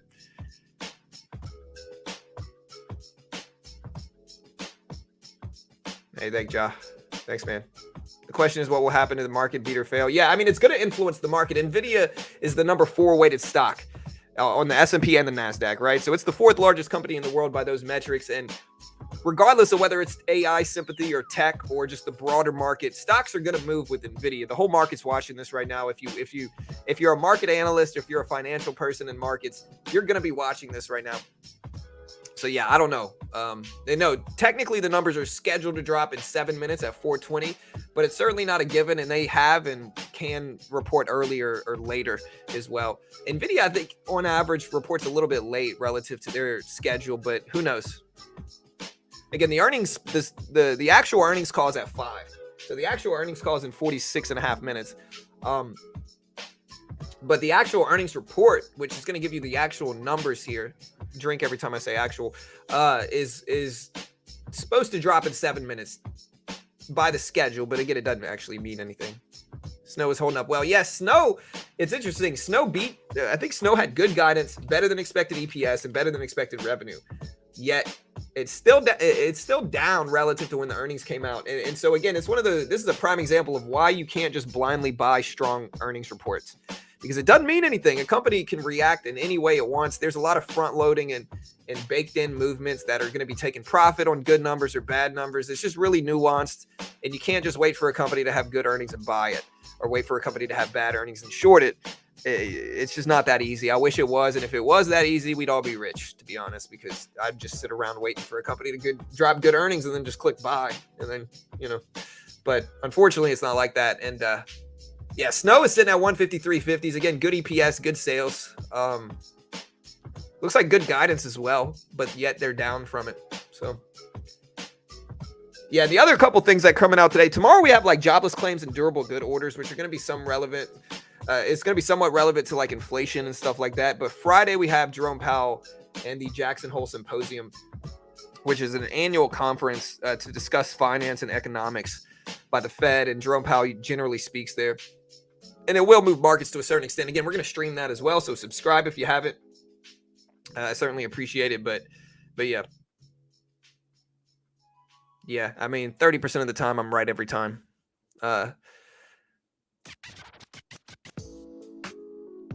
Nvidia makes up about 0.22% of the total stock market, so lots of hype. Well, yeah, when you take the total market, sure. But when we're looking at weight, like, okay, if we look at the weight if we take the 500 largest companies in the world, Nvidia is number 4, and so regardless of the actual percentage weight, there's a lot of penny stocks and a lot of ways to dilute the market in terms of like symbols, right? But when we're talking about the actual relevant companies that make up markets, Nvidia is number 4. So the only 3 above it are Apple, Tesla, Amazon, maybe Meta, depending on which list. So those are the only 4 companies that might be ahead of it, depending on the list you look at. Aside from that, it's larger than every other company. And again, it's expecting, if it comes in as expected today, it's expecting 209 EPS, which is profitability. So EPS is earnings per share. It's a gauge on profitability. Higher EPS value means the company was more profitable than expected. Lower EPS value means less profitable. And so in terms of profitability, they're expecting their largest quarter ever, right? They're expecting, I think, 209. The previous largest quarter was like, I have to look it up. I had the bar somewhere. Let me find it. Yeah, so here's their revenue. So again, their last highest revenue was 8.28 million. They're expecting 11 something. And if we look at EPS, here, I could probably just type this in this way. But yeah, if we look at EPS, oh, I guess it didn't let me. All right, so yeah, if we look at EPS and earnings per share, right, their largest EPS was 118. They're almost expecting double that. All right, they're expecting 209 versus their last highest EPS earnings per share of $1.18. So yeah, they're almost expecting double what their highest one previously would be. And so I'm going to assume they're going to have their highest quarterly EPS ever today, because and that just means they're going to get over 118 per share. Their revenue as well. Again, their last highest revenue was 8 point something billion. Now they're expecting 11 billion quarterly. And so they should break their highest EPS and revenue quarters on this report, which is, again, dropping in about 2.5 minutes, guys. 2.5 minutes. We got about 3,000 people here. Again, hit the sub, hit the notification bell. We appreciate it. But yeah.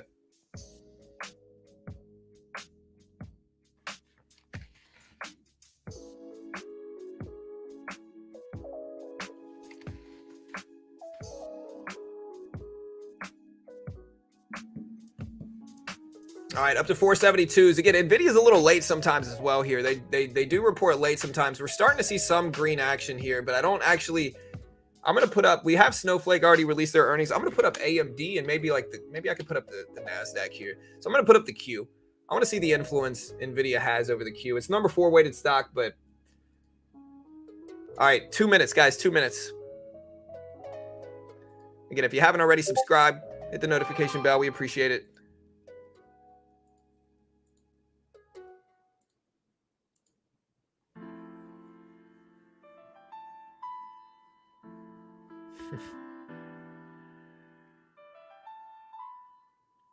Yeah, we're up to 473s. Again, 482, roughly, like right under 482 is the previous lifetime high.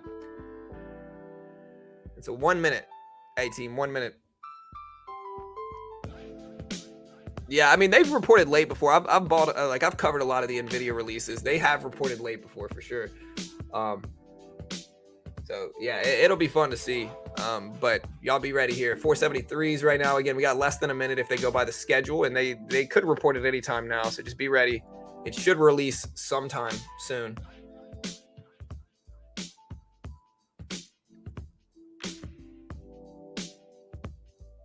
All right, you guys ready? You all ready? There's 473, ladies and gents. Let's see if it breaks.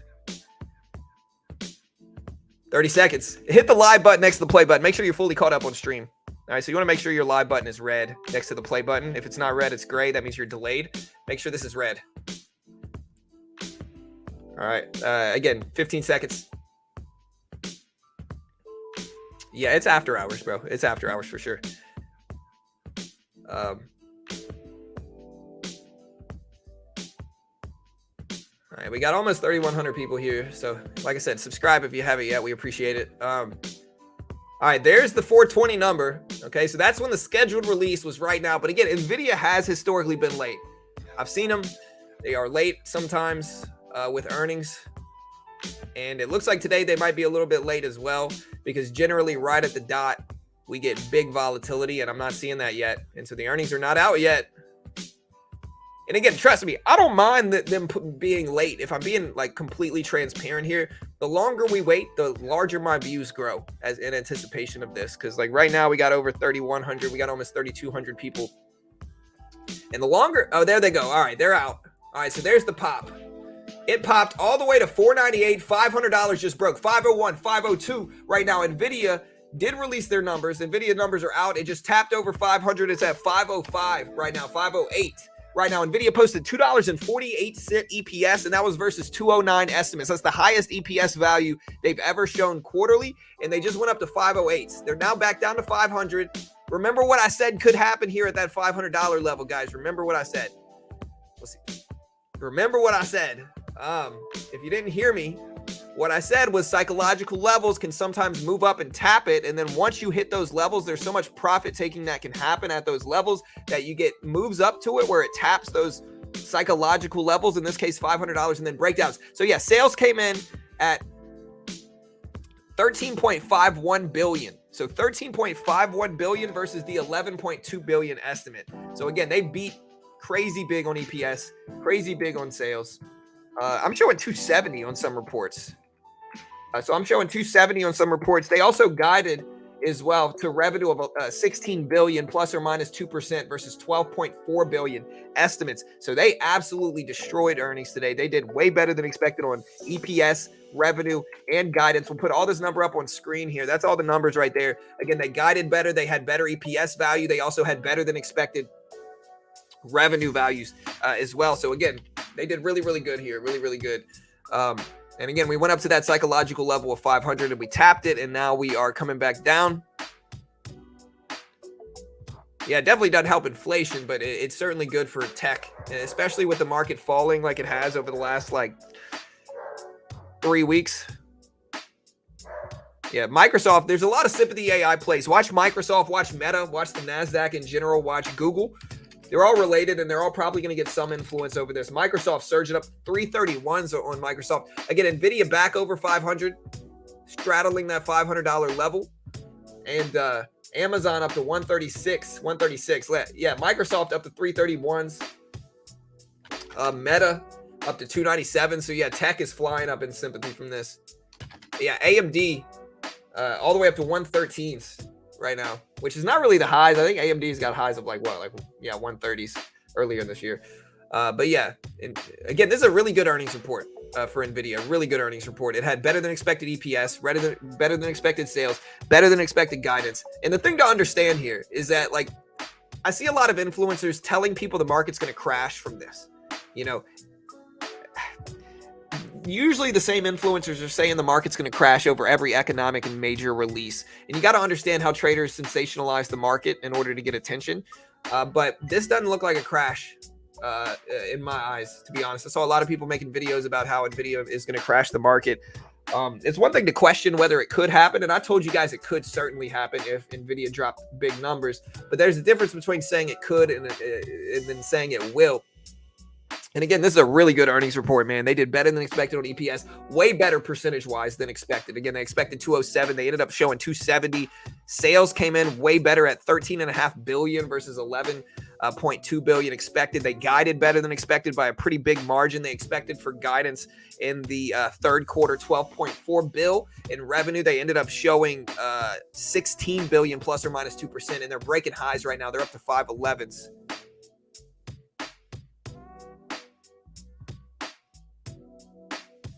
Yeah, what a move here, man. And it's honestly, it's really good for my portfolio. Microsoft, I'm in Microsoft right now. And yeah, I might take a little bit of profit in these. No, we got this pump. All right, there's one. Yeah, Amazon surging up too. Nvidia's still up there at 415s right now. At 515s, I mean. Apple doing really nice as well. Google doing okay. Tesla.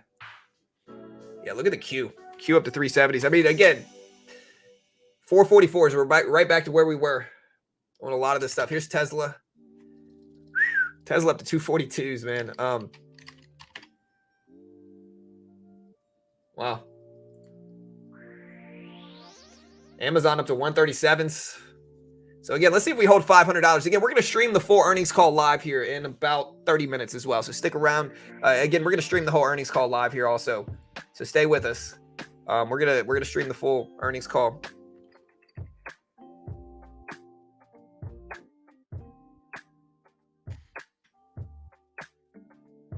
Again, 5 p.m. Eastern Standard Time is when the call starts. Again, 5 p.m. Eastern Standard Time is when the call starts. Be ready.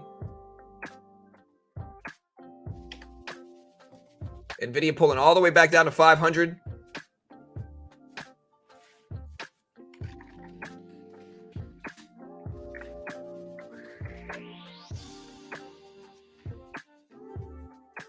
man. What a move. And again, let me know what you guys think is going to happen for the rest of this week. Where's Nvidia going to close the week right now? But yeah, so far, big action for Nvidia. Huge movements here.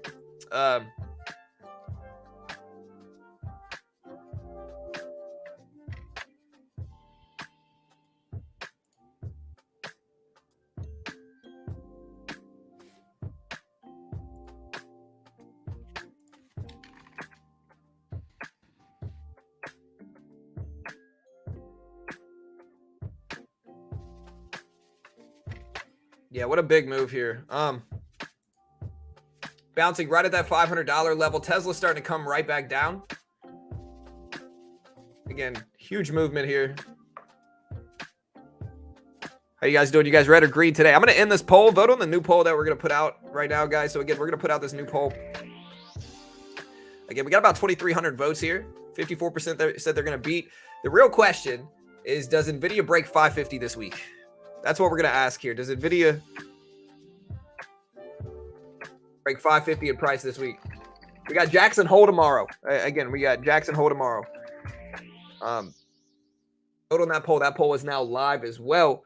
And again, Nvidia had its best EPS value, its best quarterly EPS, its best quarterly revenue it's ever had in the world. So, yeah.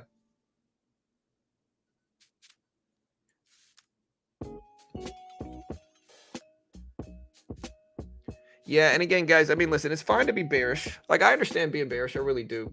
But, you know, I guess the point is, like, if you're calling for Nvidia to crash from this earnings report, it's fine to be bearish, but you also have to be flexible. Like, you don't want to just stay too rigid in your beliefs, even though you're wrong about it, you know. Like, yeah, it's fine to be bearish, and I'm bearish a lot, you know, but just be flexible. That's all I'm saying. Nvidia up to 505 right now. And again, we'll see what the earnings call entails. Again, we're going to stream that full call. It starts in about 30 minutes or so. Yeah, this is definitely good for markets.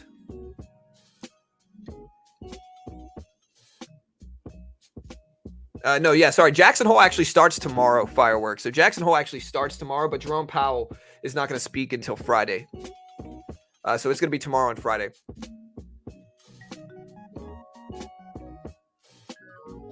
Yeah, what a crazy move. Hey, shout out to all the call buyers. I might have made fun of y'all because I thought they were gambles, but hey, I retract my previous statements. And yeah, hit the subscribe button, guys. We appreciate it. I think we just broke 113K subs. And so thank you so much, guys. Oh, actually, we did. Hit the sub button if you haven't already. Hit the notification bell. We appreciate it. Keep the growth up. We still got the actual earnings call, again, live in about 30 minutes. We'll put the timer up. I'll have to put this on the screen. But again, just to put it in perspective again, Nvidia beat EPS, better than expected EPS, their highest EPS ever. They beat sales, their highest revenue ever. They did better than expected guidance by a pretty large margin. So by about they did about 40% better than expected in guidance numbers as well. So again, Nvidia did great. We'll see what they look like now, but yeah, props to Nvidia because they did it. Also, we're gonna put this timer up again. The actual earnings call starts in about 30 minutes or so. Also, guys, if you haven't already, check out one of my sponsors. One of my sponsors is a company called Top Step. If you want to day trade, right? If you look at the Q, which you can day trade the NASDAQ, which is the Q or in futures, it moves a lot like Nvidia. The patterns in the Q are going to move a lot like blue chips. And you can day trade the Q in what's called the NQ in futures with no PDT restrictions. You can day trade short, and it's so much less risk than putting up the money yourself most of the time. I can't guarantee you're going to make money, but again, what Top Step does is they give you a demo and they test your skill. And so if they give you a 50K demo, it's $49 and it's a challenge. Most traders fail because most day traders lose money. Doesn't matter if they're on Top Step or not. And that's kind of the point, is that it's a lot cheaper to lose this way, but the reward is pretty much the same. And so again, they give you a demo. A 50K demo is the base one. If you can hit 3K in profit on that demo without losing over 2K and following the rest of their rules, they fund you 50K with a 90% split, and you get to keep your first 10,000 in profits as a proprietary trader with futures. And again, there's no PDT in futures. So you can day trade the S&P, basically the SPY. You can day trade the NASDAQ, currencies, gold, silver, and the patterns are very similar to stocks. But there's less risk because, you know, if you lose, you're down $49. If you pass it, you get a 90% split in your first 10K, you get to keep in profit. And so it's the best of both worlds. Limited risk, but the reward is similar to putting the money up yourself. And it's a great way to learn day trading without taking the unnecessary risk. When I first started day trading, I lost thousands of dollars, and I wish I had something like this when I first got started. But they are a sponsor of mine. I'm certainly biased in their favor because they pay me money. And I always try to be honest and transparent about that. But if you want to check them out, here is the link. Great way to help support the channel. And again, genuinely useful if you want to learn day trading with less risk. Hey, shout out to Bernardo, my guy. What's up, man? Hope you're doing good, bro. Once again, great job, bro. Thank you, Bernardo. I appreciate the love, man. Thank you so much. Yeah, the link's in the description if you want to check it out as well.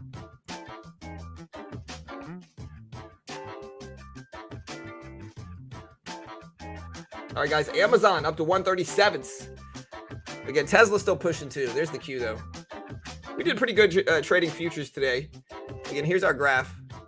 We made about 730 or so, 730. We had a 3-to-1 win-loss ratio. Again, this is trading mostly the NASDAQ, mostly the Q is what it is. So the NASDAQ is basically the Q. The prices are different, but like if you put up the NQ, it's the same price action. Dip, bounce, dip, bounce. Big move up, big move up. Big red candle, big red candle. Same price action. But you can trade this right side, no PDT rule. But yeah, Nvidia making another test towards highs, up to almost 510 here. Up to almost 510, making another test of highs. We'll see if it actually does, but big move here. The new high of the day and the new lifetime high is exactly $515 psychological level. Exactly 515 bucks. Will we break that again today? Let me know in the chat.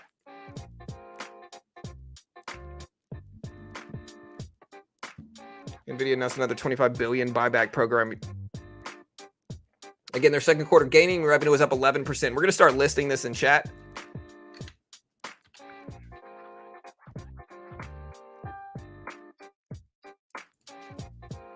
Nvidia up pretty big. Second quarter visualization revenue up at 379 million versus 326 million expected. So again, on August 24th, the board of directors approved an additional 25 billion in share repurchases without expiration on Nvidia. Hey, thank you so much, man. I appreciate it.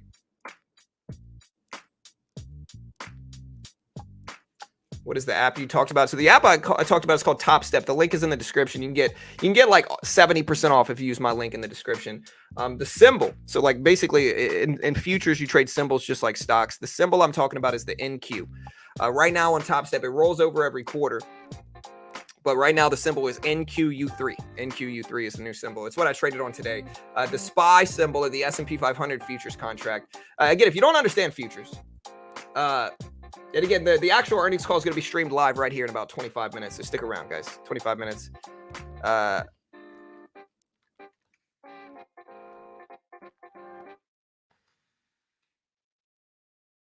Again, full call streamed at 5 p.m.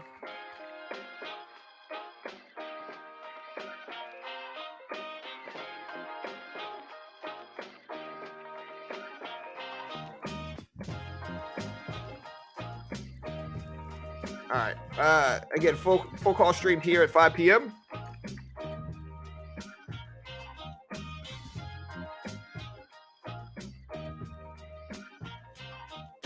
But yeah, so basically, if you don't understand futures, like farmers used to grow crops, and I've said the story a million times, but I'll tell it again since a lot of people probably don't understand it since the Nvidia earnings call. So futures, farmers used to grow crops. And when it came time to yield those crops, the prices had fluctuated so much on what the crops were that it wasn't profitable and they were losing money. And so what they started to do was lock in the prices of it and sell contracts to speculative investors, locking in those prices. And they called them futures contracts because they were betting on the future price of a commodity. But eventually it evolved to like now you can day trade the S&P, the NASDAQ, currencies, gold, silver, in futures, but there's no red tape. There's no PDT rule. There's red tape, but there's no PDT rule specifically in futures. So you can day trade as much as you want. You don't need 25K to do it. And there's these funded account programs like Top Step, which is the most legit. It's been around for 10 years that offer that. Amazon just broke highs here, guys. So Amazon just broke highs. It's up to 137s right now. 137s. Again, here's Tesla, which went up a little bit. Is at 240s right now. Apple up to 180. So Apple, which is strange, actually dipping down, but Apple had a really good day also here. Microsoft all the way up to 335s, is at 333s right now. Hey, thank you, Puppy. I appreciate that. Thank you so much. No, you can trade futures contracts, but not options. So the actual earnings call is at 5 p.m., guys. It's at 5 p.m. That's when, if the CEO speaks, it's going to be on the earnings call.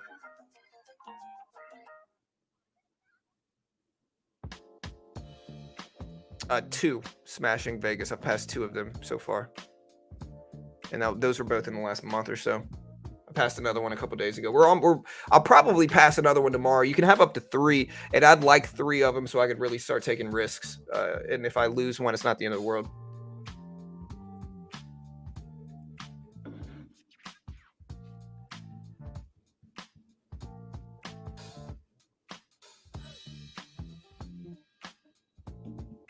Yeah, I mean, again, Nvidia is already up so much. The PE ratio is so high, and like, it's only gonna. But these earnings, this EPS is gonna help it. In terms of PE, like again, they had their highest earning quarter ever in both revenue and EPS, and so this will help. Amazon's seeing a really big growth move. Earnings call. How many times have we seen reversals? I mean, there's too many to count, man. I cover a lot of earnings. I cover all the major earnings calls every quarter. Reversals certainly happen, but the bigger moves happen pre-call. So like the biggest moves happen when the earnings are actually released at the closing bell, like Nvidia's just were. They don't typically happen unless they announce some type of big negative or positive catalyst during the call, which can and does happen. But unless they do that, usually we get bigger moves when the numbers are actually specifically released at 4 p.m.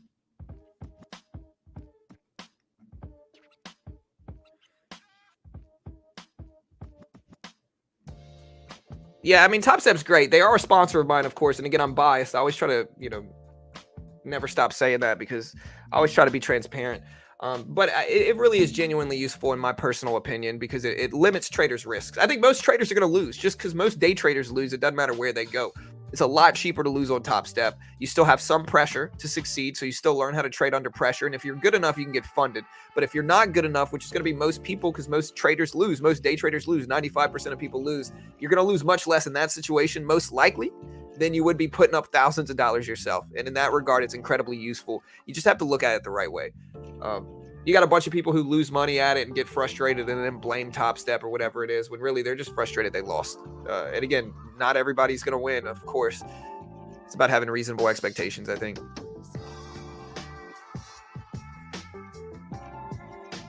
Yeah, this won't reverse. It may pull back. Yeah, I mean, I think $500 is an interesting spot to watch. Really, this looks like a bull flag right now.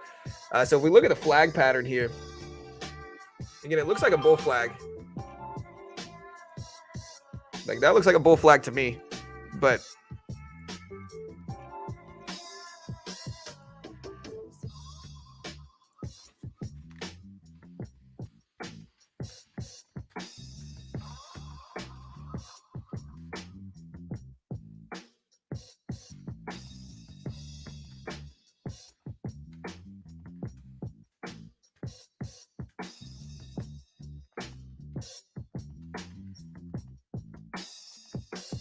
yeah, so look at that flag pattern. Let me know if you think it's going to fulfill. Again, the other side of this, though, is that it is up a lot still.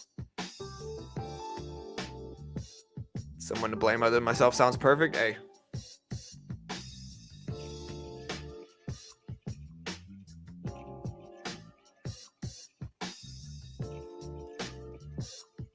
Turn into your stream for the first time for the earnings release, and you are great. Earned my sub. Hey, thank you, Lewis. I appreciate you, sir. Thank you.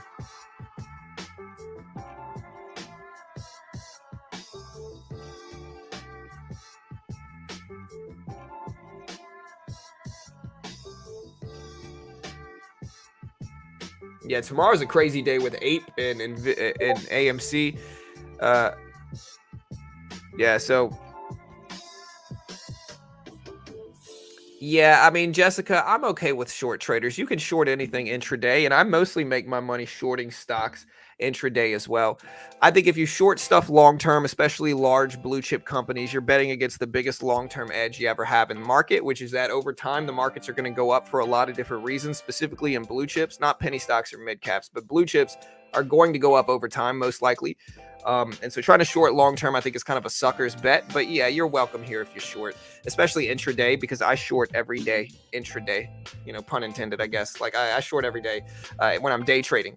Again, long term, I think it's a sucker's bet, but it's all good. It's all love here. It doesn't matter too much.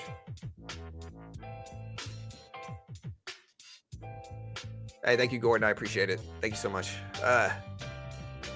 Post-market trading goes from 4 p.m. to 8 p.m. Yeah, so you and I agree then, Jessica. It's all good.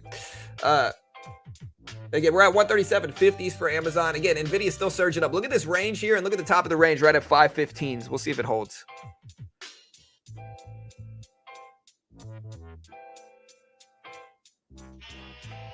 C3 AI. Yeah, I forgot about C3. It's just simple AI. It is surging up as well. I completely forgot about that AI stock also, though. And it's up a lot. It's up to basically 35 bucks.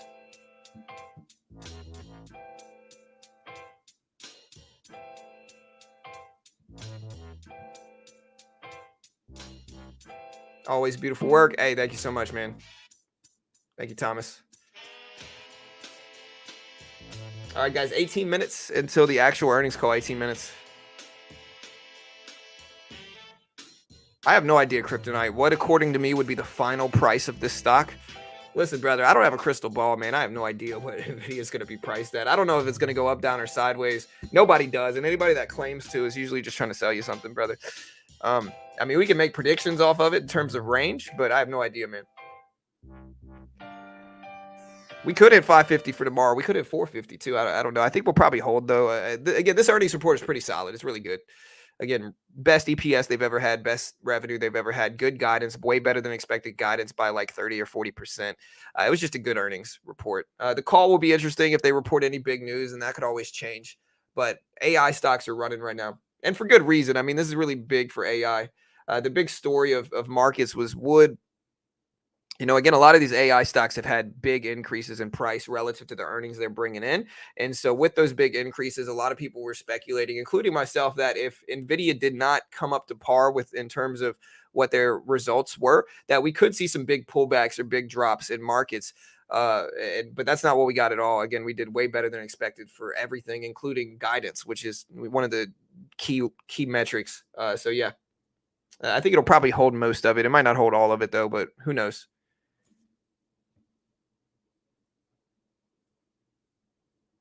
Any chance Jackson Hole brings this down? I mean, yeah, there's definitely a chance of that. It certainly could happen. Again, it certainly could happen. I really don't know. It certainly could.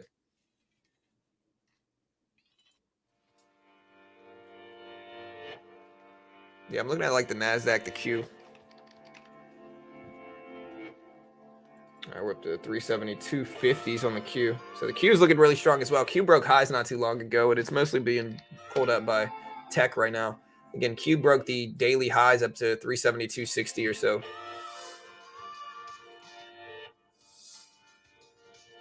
So yeah, Jackson Hole is going to be on Friday. So Jackson Hole is going to be on Friday, and so in that, Jerome Powell might influence the market more. Hopefully, he says dovish positive things, but I mean, that's never a certainty. And again, if you don't know what Jackson Hole is a annual economic conference that happens once a year in August, where we talk about the current state of the market and economy, rate hike potential, foresight into potential FOMC decisions, and all that stuff might be talked about. It might not. We don't know. But that happens this Friday. It actually starts tomorrow, but Powell doesn't actually speak until Friday. Yeah, 25 billion in share buybacks.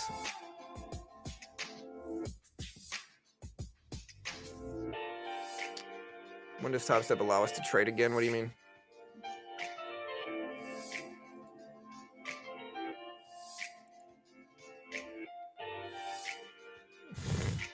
Jackson Hole is like a resort town. Very upper class, like resort town.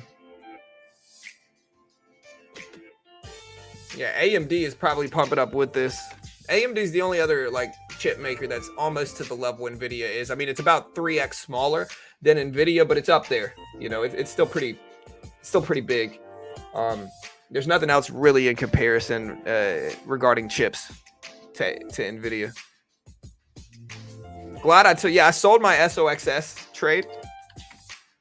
I sold it, I think yesterday or the day before, and I'm glad I did, man, because if I didn't, I'd be getting punished right now. They need to do the Fed meetings in Compton. He speaks at 10. I think it's like 10:05. Yeah, Tesla pushing up. Again, the actual earnings call is in 14 minutes. So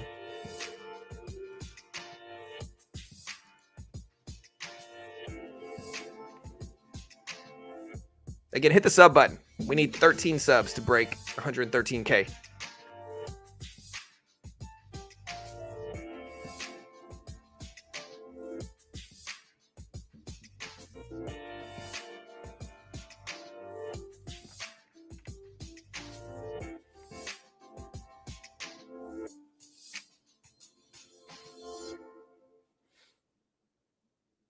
Again, 515 for Nvidia is the high of the day and the lifetime high, and we're right close to that. We're $2 away from that on Nvidia, so only $2 away from the lifetime high at 515, and that's usually where momentum comes in. And so let's watch that. Again, AMD almost to 113s.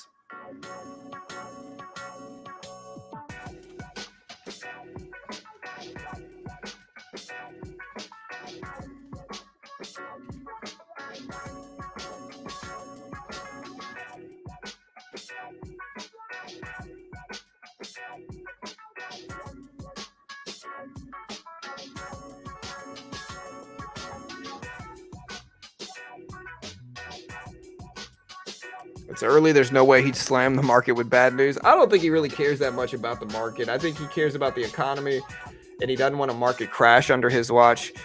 But yeah, I don't think he's that worried about it, to be honest. All right, guys, we got 5 minutes.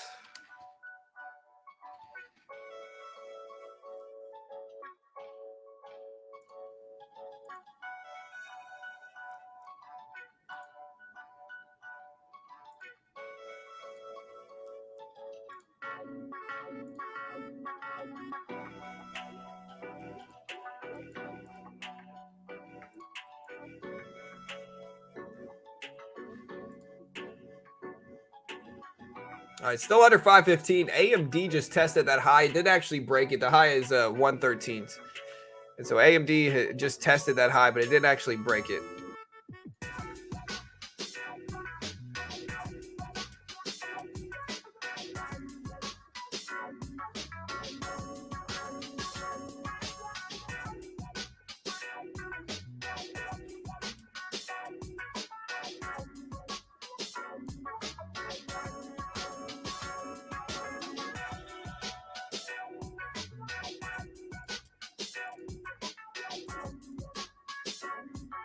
All right, right at 510s. Yeah, another one of my sponsors, guys, is a company called Chart Prime. It's a trading view indicator service. It's like $40 a month. It's pretty cheap. I like using this Market Oracle Pro. It's like a shorter term version. And again, I can't guarantee you're going to make money. It's just kind of custom. It's like a custom indicator service. You can use it in stocks, crypto, Forex, futures. I used it a lot today to figure out what was moving in the market. And again, you can kind of see my trading today based off of it. I can't guarantee you're going to make money, but like this is what I did today. In futures, I'm looking at the E-mini futures contract right now, but you can put it on Apple, Tesla, all that good stuff. The Market Oracle Pro, in my opinion, is the best short-term one. Like you can see buy signal here, nice little bounce, even prior to the data dropping. Sell signal here, nice drop. Buy signal here, nice bounce. Sell signal here, nice drop. Buy signal here, you got a little bit of a bounce. Sell signal here, big drops. And again, this is just a small piece. There's longer-term, shorter-term time frames. They have chart patterns. I can put up different chart patterns on like a 1 hour chart and look at this data as well. And again, they show you oscillators, different channels, different wedges. Like look at this, and this is a 1 hour chart, and this actually looks pretty accurate as well. Like look at the sell signal here, and this is days of drops. Buy signal here, days of bounces. Sell signal here, days of drops. Buy signal here, days of bounces. So again, can be powerful, and it's $40 a month. Again, I can't guarantee you're gonna make money, but if you want to check it out, it is a sponsor of mine as well.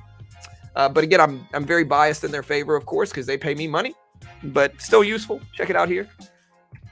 You still got 10 minutes before the actual earnings call starts.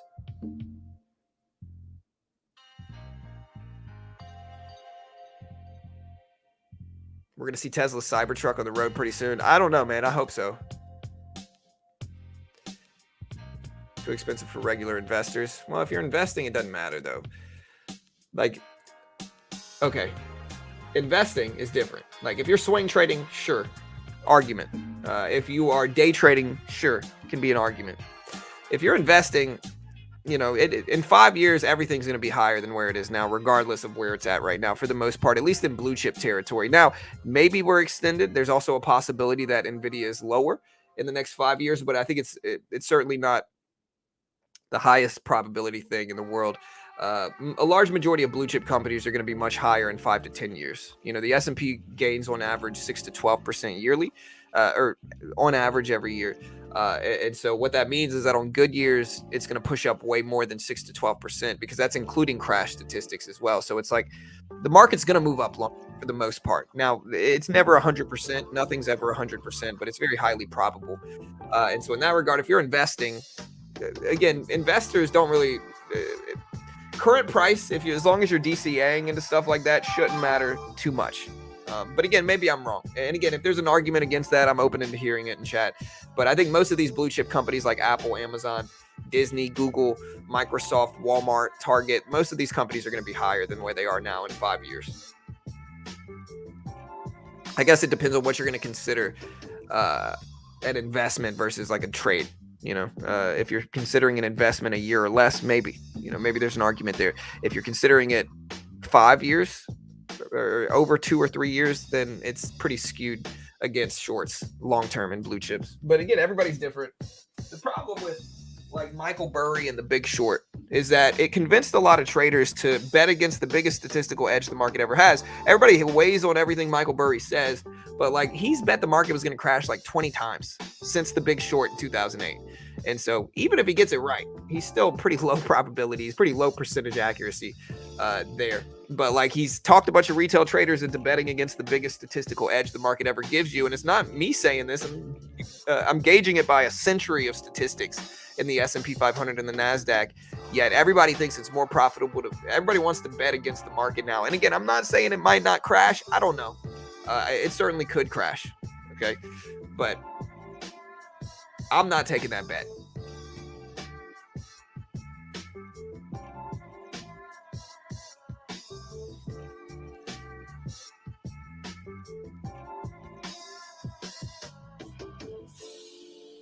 History says you were correct. Look at where these companies were in 2000. Yeah, for sure. And again, that's most blue chip companies. And I understand short bias traders. Again, I day trade every day short. I love shorting stocks intraday.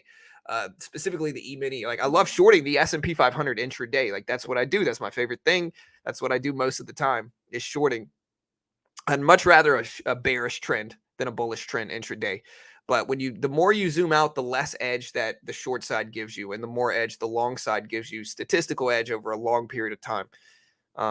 It's really easy to prove that. All you have to do is look at like the S&P 500 long-term chart, and you'll kind of see it's going to go up long-term. Inflation's going to, it's going to go up, but it's not as valuable as people think, Like it's going to go up, but so is the price of living. So is your dollar's going to deflate over time, and the price of things are going to inflate with inflation.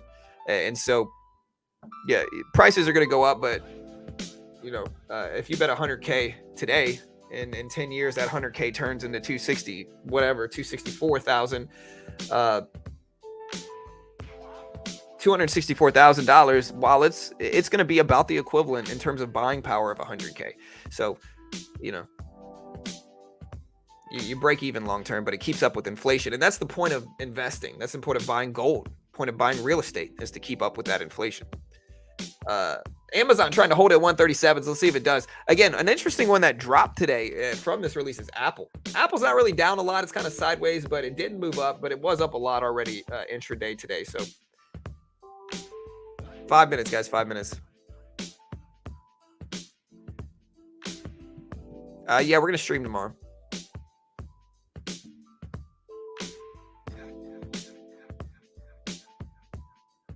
I don't have a discount code for TradingView. I have a discount code for Chart Prime. It's BTRADE. B Trade is my promo code, but it's not for TradingView specifically. It's for Chart Prime.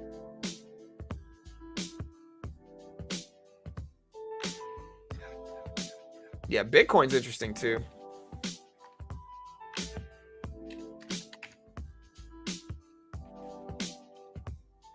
Bitcoin at 26.6K. So yeah, we'll see.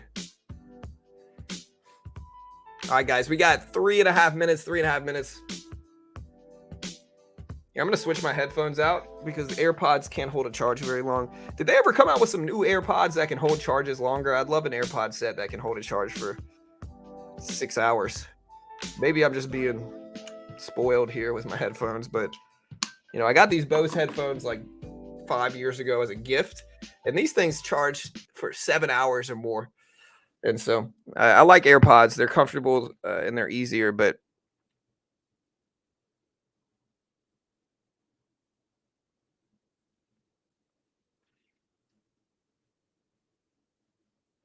I don't know how you're a beginner trader and talking crap about Michael and then follow it. I'm bearish, full of contradictions. I don't think disagreeing with Michael Burry means I'm talking crap about him, man. I disagree with how much he over predicts shorts. And he might have listen, he's got way more money than me. And so, you know, maybe he's right. But again, I'm talking about just what he's shown us over the last 20 years. Like again, to put it into perspective, when the SPY was at $400 a share, we had an FOMC meeting and Michael Burry told everybody to sell. Market ended up ripping up 10%, and retail traders missed that because there were a lot of them were hanging on every word Burry was saying. And then after he was wrong about it and the market pushed up, Burry deactivated his Twitter because he was wrong, and then eventually came out and apologized against it. And so again, I'm not talking crap about him. I'm just kind of letting people know you can't hang on every word Burry says. And again, if I was Burry, I might be pretty bearish too. You know, they kind of did him dirty back in 2008, and so he might have a confirmation bias against the system, which is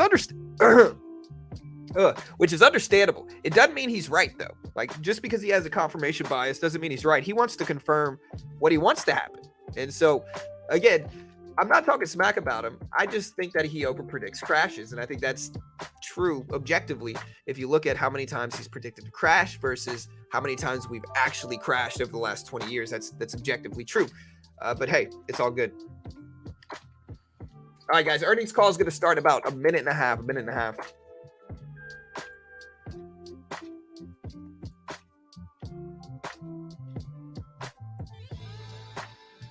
All right, so real quick, can y'all hear the music right now? The earnings call is about to start right now.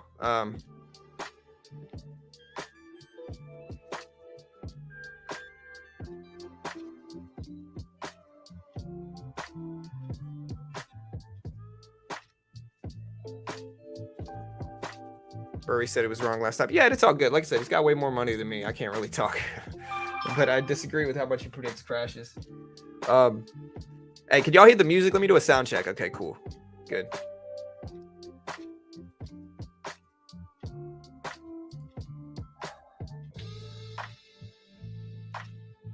Yeah, I don't know why either, Detra. If anything, we're coming out of like a little mini crash from 2020. And so people betting that the market was just going to be again, universally, there's always a bunch of people that are predicting crashes, right? But very rarely are they right. And, you know, the market already had a little mini crash, you know, a couple years ago. And so it's not like, again, if you look at the SPY here, we're kind of coming back from that already. Like if you put up a weekly chart, like we already had this big dip in late 21 and early 22. We already had this big monstrous drop where we dropped all the way from 480s down to 360s.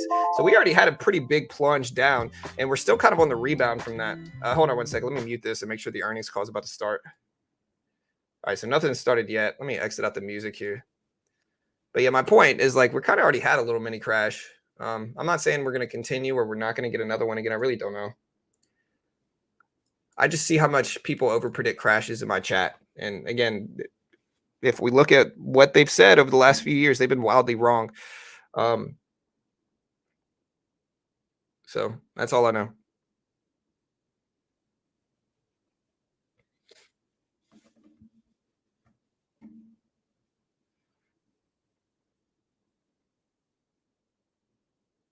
Yeah, it's all good, guys. Like I said, I might be wrong. I don't know. Again, maybe we do crash. I really don't know. One thing I always try to be very careful to make sure I do here is always tell people like this is just my opinion. I might be wrong about all of it. I'm definitely not an expert, and hey, Burry's got about a couple $1 billion more than me, so it's all good.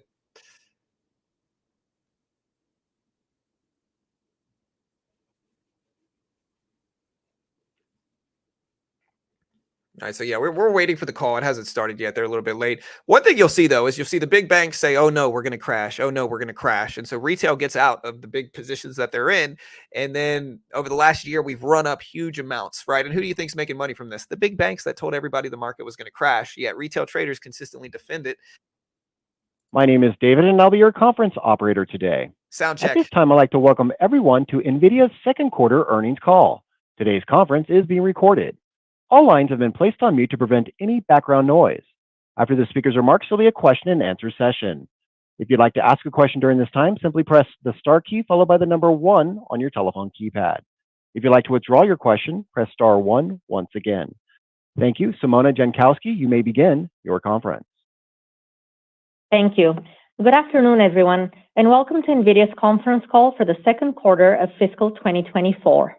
With me today from NVIDIA are Jensen Huang, President and Chief Executive Officer, and Colette Kress, Executive Vice President and Chief Financial Officer.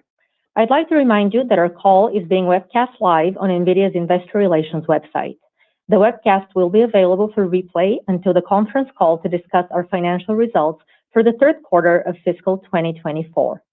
The content of today's call is NVIDIA's property. It can be reproduced or transcribed without our prior written consent. During this call, we may make forward-looking statements based on current expectations. These are subject to a number of significant risks and uncertainties, and our actual results may differ materially. For a discussion of factors that could affect our future financial results and business, please refer to the disclosure in today's earnings release, our most recent Forms 10-K and 10-Q, and the reports that we may file on Form 8-K with the Securities and Exchange Commission. All our statements are made as of today, August 23rd, 2023, based on information currently available to us. Except as required by law, we assume no obligation to update any such statements. During this call, we will discuss non-GAAP financial measures. You can find a reconciliation of these non-GAAP financial measures to GAAP financial measures in our CFO commentary, which is posted on our website. And with that, let me turn the call over to Colette. Thanks, Simona. We had an exceptional quarter. Record Q2 revenue of $13.51 billion was up 88% sequentially and up 101% year-on-year, and above our outlook of $11 billion. Let me first start with data center. Record revenue of $10.32 billion was up 141% sequentially and up 171% year-on-year. Data center compute revenue nearly tripled year-on-year, driven primarily by accelerating demand from cloud service providers and large consumer internet companies for our HGX platform, the engine of generative AI and large language models. Major companies including AWS, Google Cloud, Meta, Microsoft Azure, and Oracle Cloud, as well as a growing number of GPU cloud providers, are deploying in volume HGX systems based on our Hopper and Ampere architecture Tensor Core GPUs.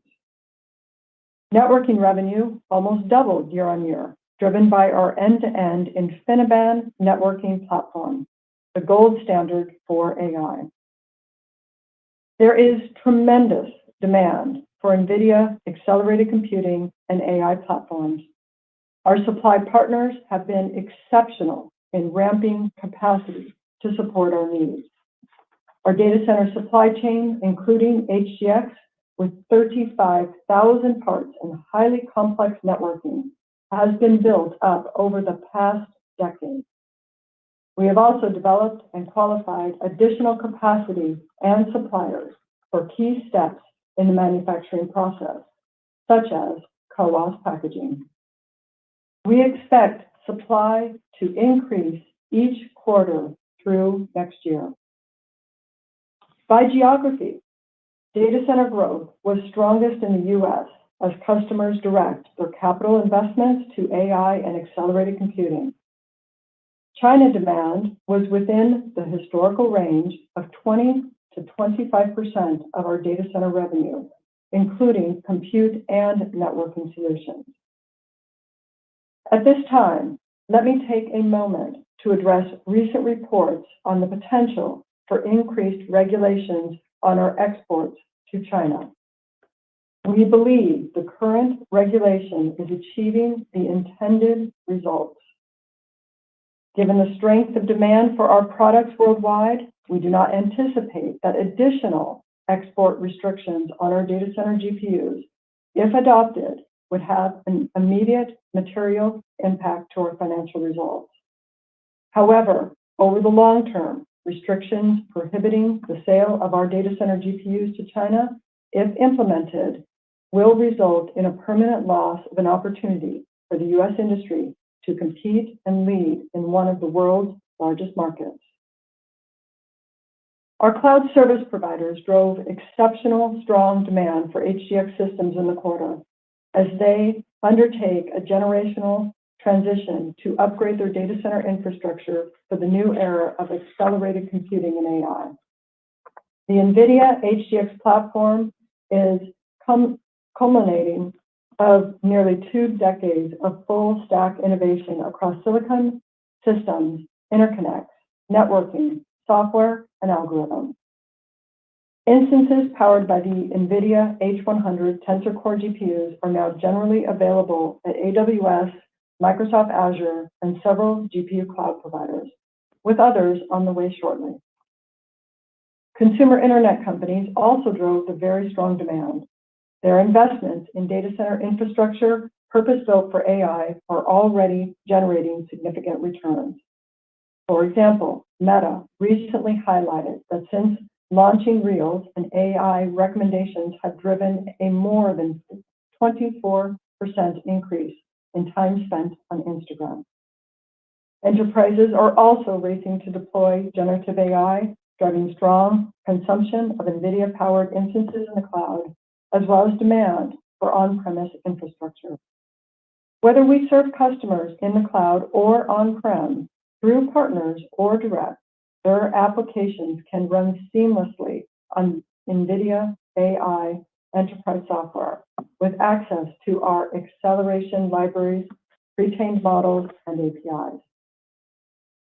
We announced a partnership with Snowflake to provide enterprises with accelerated paths to create customized generative AI applications using their own proprietary data, all securely within the Snowflake Data Cloud.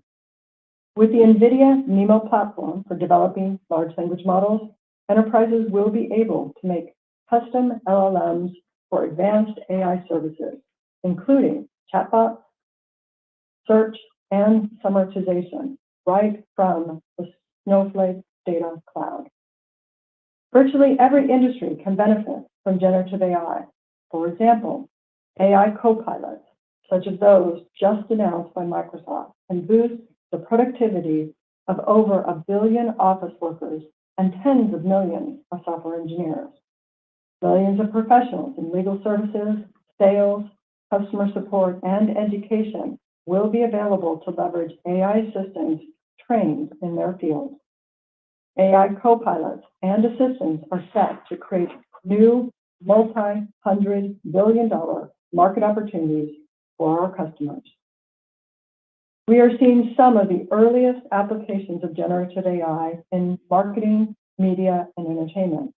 WPP, the world's largest marketing and communication services organization, is developing a content engine using NVIDIA Omniverse to enable artists and designers to integrate generative AI into 3D content creation. WPP designers can create images from text prompts while responsibly trained generative AI tools and content from NVIDIA partners such as Adobe and Getty Images, using NVIDIA Picasso, a foundry for custom generative AI models for visual design. Visual content provider Shutterstock is also using NVIDIA Picasso to build tools and services that enable users to create 3D scene backgrounds with the help of generative AI. We partnered with ServiceNow and Accenture to launch the AI Lighthouse program, fast-tracking the development of enterprise AI capabilities.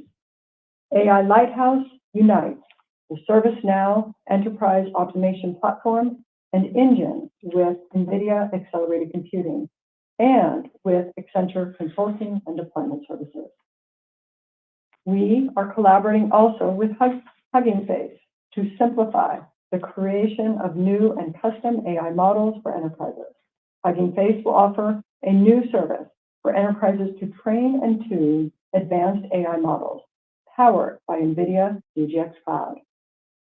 And just yesterday, VMware and Nvidia announced a major new enterprise offering called VMware Private AI Foundation with Nvidia, a fully integrated platform featuring AI software and accelerated computing from Nvidia with multi-cloud software for enterprises running VMware.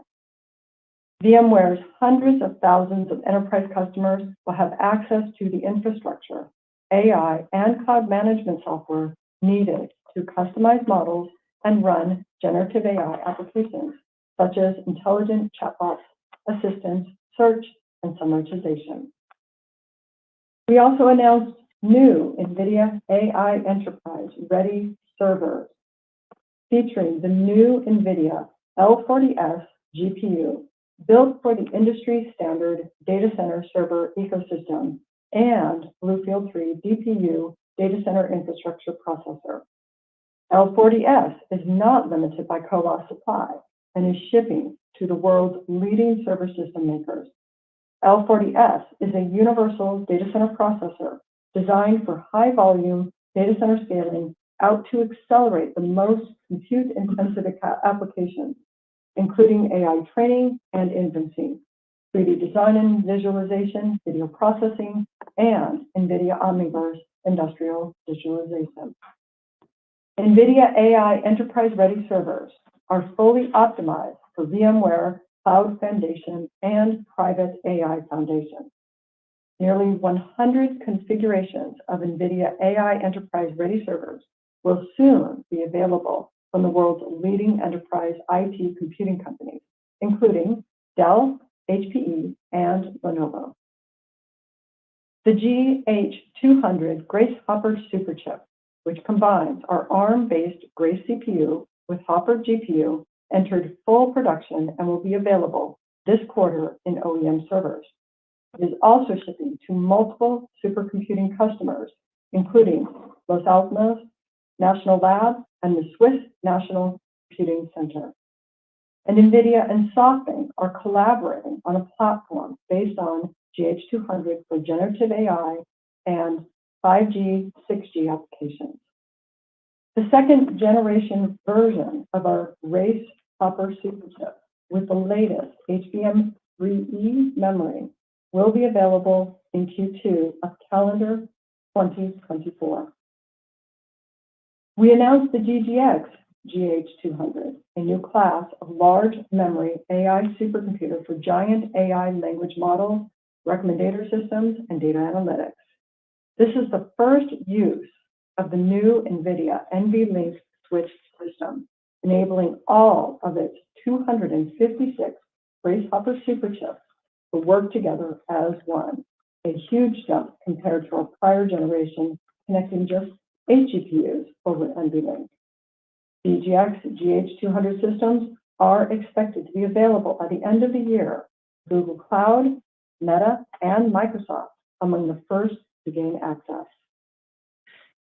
Strong networking growth was driven primarily by InfiniBand infrastructure to connect HGX GPU systems. Thanks to its end-to-end optimization and in-network computing capabilities, InfiniBand delivers more than double the performance of traditional Ethernet for AI. For billions of dollar AI infrastructures, the value from the increased throughput of InfiniBand is worth hundreds of millions and pays for the network. In addition, only InfiniBand can scale to hundreds of thousands of GPUs. It is the network of choice for leading AI practitioners. For Ethernet-based cloud data centers that seek to optimize their AI performance, we announced NVIDIA Spectrum-X, an accelerated networking platform designed to optimize Ethernet for AI workloads. Spectrum-X couples the Spectrum-4 Ethernet switch with the BlueField-3 DPU, achieving 1.5x better overall AI performance and power efficiency versus traditional Ethernet. BlueField 3 DPU is a major success. It is in qualification with major OEMs and ramping across multiple CSPs and consumer internet companies. Now moving to gaming. Gaming revenue of $2.49 billion was up 11% sequentially and 22% year-on-year. Growth was fueled by GeForce RTX 40 series GPUs for laptops and desktops. End customer demand was solid and consistent with seasonality. We believe global end demand has returned to growth after last year's slowdown. We have a large upgrade opportunity ahead of us. Just 47% of our installed base have upgraded to RTX, and about 20% have a GPU with an RTX 3060 or higher performance. Laptop GPUs posted strong growth in the key back-to-school season, led by RTX 4060 GPUs. Nvidia's GPU-powered laptops have gained in popularity, and their shipments are now outpacing desktop GPUs in several regions around the world. This is likely to shift the seasonality of our overall gaming revenue a bit, with Q2 and Q3 as the stronger quarters of the year, reflecting the back-to-school and holiday build schedules for laptops. In desktop, we launched the GeForce RTX 4060 and the GeForce RTX 4060 Ti GPUs, bringing the Ada Lovelace architecture down to price points as low as $299. The ecosystem of RTX and DLSS games continued to expand. 35 new games added to DLSS support, including blockbusters such as Diablo 4 and Baldur's Gate 3. There's now over 330 RTX accelerated games and apps. We are bringing generative AI to games. At Computex, we announced Nvidia Avatar Cloud Engine, or ACE, for games, a custom AI model foundry service. Developers can use this service to bring intelligence to non-player characters. It harnesses a number of Nvidia Omniverse and AI technologies, including NeMo, Riva, and Audio 2Face. Now moving to professional visualization. Revenue of $375 million was up 28% sequentially and down 24% year-on-year. The Ada architecture ramp drove strong growth in Q2, rolling out initially in laptop workstations with a refresh of desktop workstations coming in Q3. These will include powerful new RTX systems with up to 4 Nvidia RTX 6000 GPUs, providing more than 5,800 teraflops of AI performance and 192 gigabytes of GPU memory. They can be configured with NVIDIA AI Enterprise or NVIDIA Omniverse Enterprise. We also announced 3 new desktop workstation GPUs based on the Ada generation, the NVIDIA RTX 5000, 4500, and 4000, offering up to 2x the RT Core throughput and up to 2x faster AI training performance compared to the previous generation. In addition to traditional workloads such as 3D design and content creation, new workloads in generative AI, large language model development, and data science are expanding the opportunity in pro visualization for our RTX technology. One of the key themes in Jensen's keynote at SIGGRAPH earlier this month was the conversion of graphics and AI. This is where NVIDIA Omniverse is positioned. Omniverse is OpenUSD's native platform. OpenUSD is a universal interchange that is quickly becoming the standard for the 3D world, much like HTML is the universal language for the 2D internet. Together, Adobe, Apple, Autodesk, Pixar, and NVIDIA formed the Alliance for OpenUSD. Our mission is to accelerate OpenUSD development and adoption. We announced new and upcoming Omniverse Cloud APIs, including RunUSD and ChatUSD, to bring generative AI to OpenUSD workloads. Moving to automotive. Revenue was $253 million, down 15% sequentially and up 15% year-on-year. Solid year-on-year growth was driven by the ramp of self-driving platforms based on the Nvidia Drive Orin SoC with a number of new energy vehicle makers. The sequential decline reflects lower overall automotive demand, particularly in China. We announced a partnership with MediaTek to bring drivers and passenger new experiences inside the car. MediaTek will develop automotive SoCs and integrate a new product line of Nvidia GPU chiplets. The partnership covers a wide range of vehicle segments from luxury to entry level.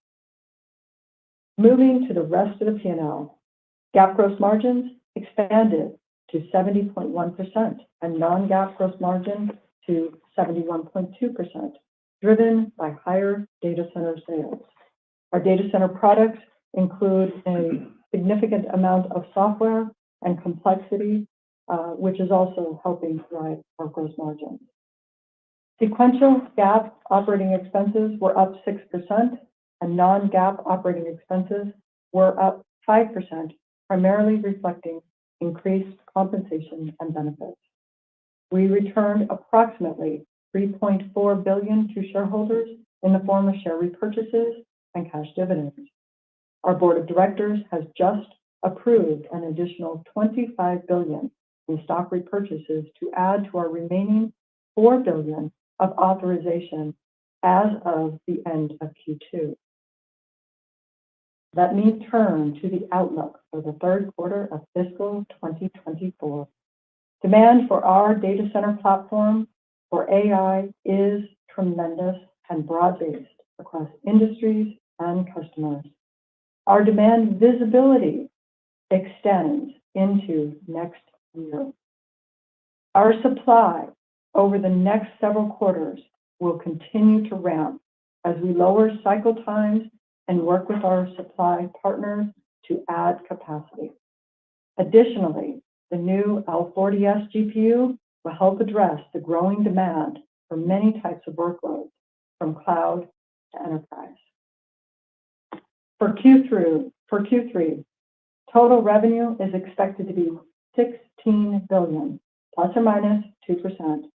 We expect sequential growth to be driven largely by data center, with gaming and ProViz also contributing. GAAP and non-GAAP gross margins are expected to be 71.5% and 72.5%, respectively, plus or minus 50 basis points. GAAP and non-GAAP operating expenses are expected to be approximately $2.95 billion and $2 billion, respectively. GAAP and non-GAAP other income and expenses are expected to be an income of approximately $100 billion, excluding gains and losses from non-affiliate investments. GAAP and non-GAAP tax rates are expected to be 14.5% plus or minus 1%, excluding any discrete items. Further financial details are included in the CFO commentary and other information available on our IR website. In closing, let me highlight some upcoming events for the financial community. We will attend the Jefferies Tech Summit on August 30th in Chicago, the Goldman Sachs Conference on September 5th in San Francisco, the Evercore Semiconductor Conference on September 6th, as well as the Citi Tech Conference on September 7th, both in New York, and the BofA Virtual AI Conference on September 11th. Our earnings call to discuss the results of our third quarter of fiscal 2024 is scheduled for Tuesday, November 21st. Operator, we will now open the call for questions. Could you please poll for questions for us? Thank you. Thank you. At this time, I'd like to remind everyone, in order to ask a question, press star, then the number 1 on your telephone keypad. We ask that you please limit yourself to one question. We'll pause for just a moment to compile the Q&A roster. We'll take our first question from Matt Ramsay with TD Cowen. Your line is now open. Yes, thank you very much. Good afternoon. Obviously, remarkable results. Jensen, I wanted to ask a question of you regarding the really quickly emerging application of large model inference. So I think it's pretty well understood by the majority of investors that you guys have a very much a lockdown share of the training market. A lot of the smaller model inference workloads have been done on ASICs or CPUs in the past. And with many of these GPT and other really large models, there's this new workload that's accelerating super duper quickly on large model inference. And I think your Grace Hopper super chip products and others are pretty well aligned for that. But could you maybe talk to us about how you're seeing the inference market segment between small model inference and large model inference, and how your product portfolio is positioned for that? Thanks. Yeah, thanks a lot. So let's take a quick step back. These large language models are pretty phenomenal. It does several things, of course. It has the ability to understand unstructured language, but at its core, what it has learned is the structure of human language, and it has encoded or within it, compressed within it, a large amount of human knowledge that it has learned by the corpuses that it studied. What happens is you create these large language models, and you create as large as you can, and then you derive from it smaller versions of the model, essentially teacher-student models. It's a process called distillation. And so when you see these smaller models, it's very likely the case that they were derived from or distilled from or learned from larger models. Just as you have professors and teachers and students and so on and so forth.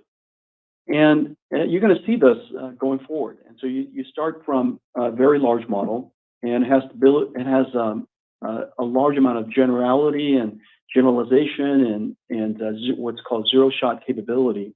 And so for a lot of applications and questions or skills that you haven't trained it specifically on, these large language models miraculously has the capability to perform them. That's what makes it so magical. On the other hand, you would like to have these capabilities in all kinds of computing devices, and so what you do is you distill them down. These smaller models might have excellent capabilities in a particular skill, but they don't generalize as well. They don't have what is called as good zero-shot capabilities. And so they all have their own unique capabilities, but you start from very large models. Okay, next we'll go to Vivek Arya with BofA Securities. Your line is now open. Thank you. Just had a quick clarification and a question. Colette, if you could please clarify how much incremental supply do you expect to come online in the next year? You think it's up, 20, 30, 40, 50%. So just any sense of how much supply, because you said it's growing every quarter. And then, Jensen, the question for you is, when we look at the overall hyperscaler spending, that pie is not really growing that much. So what is giving you the confidence that they can continue to carve out more, off that pie for a generative AI? Just give us your sense of, how sustainable is this demand as we look over the next 1 to 2 years? So, if I take your implied Q3 outlook of data center, 12, 13 billion, what does that say about how many servers are already AI accelerated? Where is that going? So just give us some confidence that the growth that you are seeing is sustainable into the next 1 to 2 years. So thanks for that question regarding our supply. Yes, we do expect to continue ramping our supply over the next quarters as well as into next fiscal year. In terms of percent, that's not something that we have here. It is a work across so many different suppliers, so many different parts of building an HGX and many of our other new products that are coming to market. But we are very pleased with both the support that we have with our suppliers and the long time that we have spent with them improving this supply. The world has something along the lines of about $1 trillion worth of data centers installed in the cloud and enterprise and otherwise. And that $1 trillion of data centers is in the process of transitioning into accelerated computing and generative AI. We're seeing two simultaneous platform shifts at the same time. One is accelerated computing, and the reason for that is because it's the most cost-effective, most energy-effective, and the most performant way of doing computing now. And so what you're seeing, and then all of a sudden, enabled by generative AI, enabled by accelerated computing, generative AI came along. And this incredible application now gives everyone two reasons to transition, to do a platform shift from general purpose computing, the classical way of doing computing, to this new way of doing computing, accelerated computing. There's about $1 trillion worth of data centers, call it $250 billion of capital spend each year. You're seeing that data centers around the world are taking that capital spend and focusing it on the two most important trends of computing today: accelerated computing and generative AI. And so I think this is not a near-term thing. This is a long-term industry transition, and we're seeing these two platform shifts happening at the same time. Next, we go to Stacy Rasgon with Bernstein Research. Your line's open. Hi, guys. Thanks for taking my question. I was wondering, Colette, if you could tell me, like, how much of data center in the quarter, maybe even the guide, is like systems versus GPU. I'm like DGX versus just the H100. What I'm really trying to get at is how much is like pricing or content, or however you want to define that, versus units actually driving the growth going forward. Can you give us any color around that? Sure, Stacy. Let me help. Within the quarter, our HGX systems were a very significant part of our data center, as well as our data center growth that we had seen. Those systems include our HGX of our Hopper architecture, but also our Ampere architecture. Yes, we are still selling both of these architectures for in the market. Now, when you think about that, what does that mean from both the systems as a unit? Of course, is growing quite substantially, and that is driving in terms of the revenue increases. So both of these things are the drivers of the revenue inside data center. Our DGXs are always a portion of additional systems that we will sell. Those are a great opportunity for enterprise customers and many other different types of customers that we're seeing even in our consumer internet companies. Now, the importance of there is also coming together with software that we sell with our DGXs, but that's a portion of our sales that we're doing.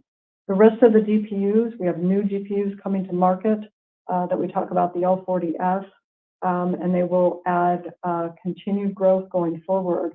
But again, the largest driver of our revenue within this last quarter was definitely the HGX system. And Stacy, if I could just add something, you say it's H100, and I know you know what your mental image in your mind, but the H100 is 35,000 parts, 70 pounds, nearly 1 trillion transistors in combination. It takes a robot to build, well, many robots to build, because it's 70 pounds to lift.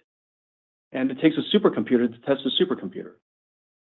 And so these things are technology marvels, and the manufacturing of them is really intensive. And so I think we call it H100 as if it's a chip that comes off of a fab, but H100s go out really as HGX and Internet World's hyperscalers, and they're really quite large system components, if you will.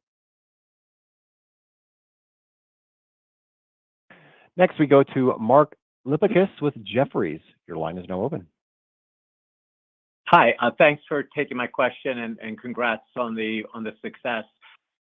Jensen, it seems like a key part of the success, your success in the market, is delivering the software ecosystem along with the chip and the hardware platform.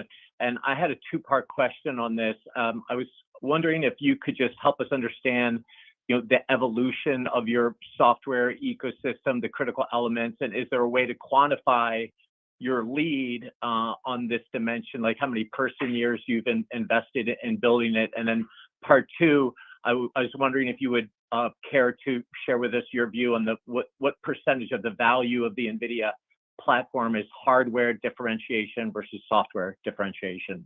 Thank you. Yeah, Mark, I really appreciate the question. Let me see if I could use some metrics. So we have a runtime called Nvidia AI Enterprise. This is one part of our software stack, and this is if you will, the runtime that just about every company uses for the end-to-end of machine learning, from data processing, the training of any model that you like to do on any framework you like to do, the inference, and the deployment, the scaling it out into a data center. It could be a scale out for a hyperscale data center. It could be a scale out for enterprise data center, for example, on VMware. You can do this on any of our GPUs. We have hundreds of millions of GPUs in the field and millions of GPUs in the cloud, in just about every single cloud. It runs in a single GPU configuration, as well as multi-GPU per compute or multi-node. It also has multiple sessions or multiple computing instances per GPU. So from multiple instances per GPU to multiple GPUs, multiple nodes, to entire data center scale. So this runtime called NVIDIA AI Enterprise has something like 4,500 software packages, software libraries, and has something like 10,000 dependencies among each other. And that runtime is, as I mentioned, continuously updated and optimized for our install base, for our stack. And that's just one example of what it would take to get accelerated computing to work. The number of code combinations and type of application combinations is really quite insane. And it's taken us 2 decades to get here. But what I would characterize as probably are the elements of our company, if you will, are several. I would say number one is architecture. The flexibility, the versatility, and the performance of our architecture makes it possible for us to do all the things that I just said. You know, from data processing to training to inference, for pre-processing of the data before you do the inference to the post-processing of the data, tokenizing of languages so that you could then train with it. The workflow is much more intense than just training or inference. But anyways, that's where people focus, and it's fine. But when people actually use these computing systems, it's quite requires a lot of applications. And so the combination of our architecture makes it possible for us to deliver the lowest cost of ownership. And the reason for that is because we accelerate so many different things. The second characteristic of our company is the install base. You know, you have to ask yourself, why is it that all the software developers come to our platform? And the reason for that is because software developers seek a large install base so that they can reach the largest number of end users, so that they could build a business or get a return on the investments that they make. And then the third characteristic is reach. We're in the cloud today, both for public-facing cloud, because we have so many customers that use, so many developers and customers that use our platform. CSPs are delighted to put it up in the cloud. They use it for internal consumption, you know, to develop and train and to operate recommender systems or search or data processing engines and whatnot, all the way to training and inference. And so we're in the cloud, we're in enterprise. Yesterday we had a very big announcement. It's really worthwhile to take a look at that. VMware is the operating system of the world's enterprise, and we've been working together for several years now. And we're going to bring together we're going to bring generative AI to the world's enterprises, all the way out to the edge. And so reach is another reason. And because of reach, all of the world's system makers are anxious to put NVIDIA's platform in their systems. And so we have a very broad distribution from all of the world's OEMs and ODMs and so on and so forth, because of our reach. And then lastly, because of our scale and velocity. we were able to sustain this really complex stack of software and hardware and networking and compute and across all of these different usage models and different computing environments.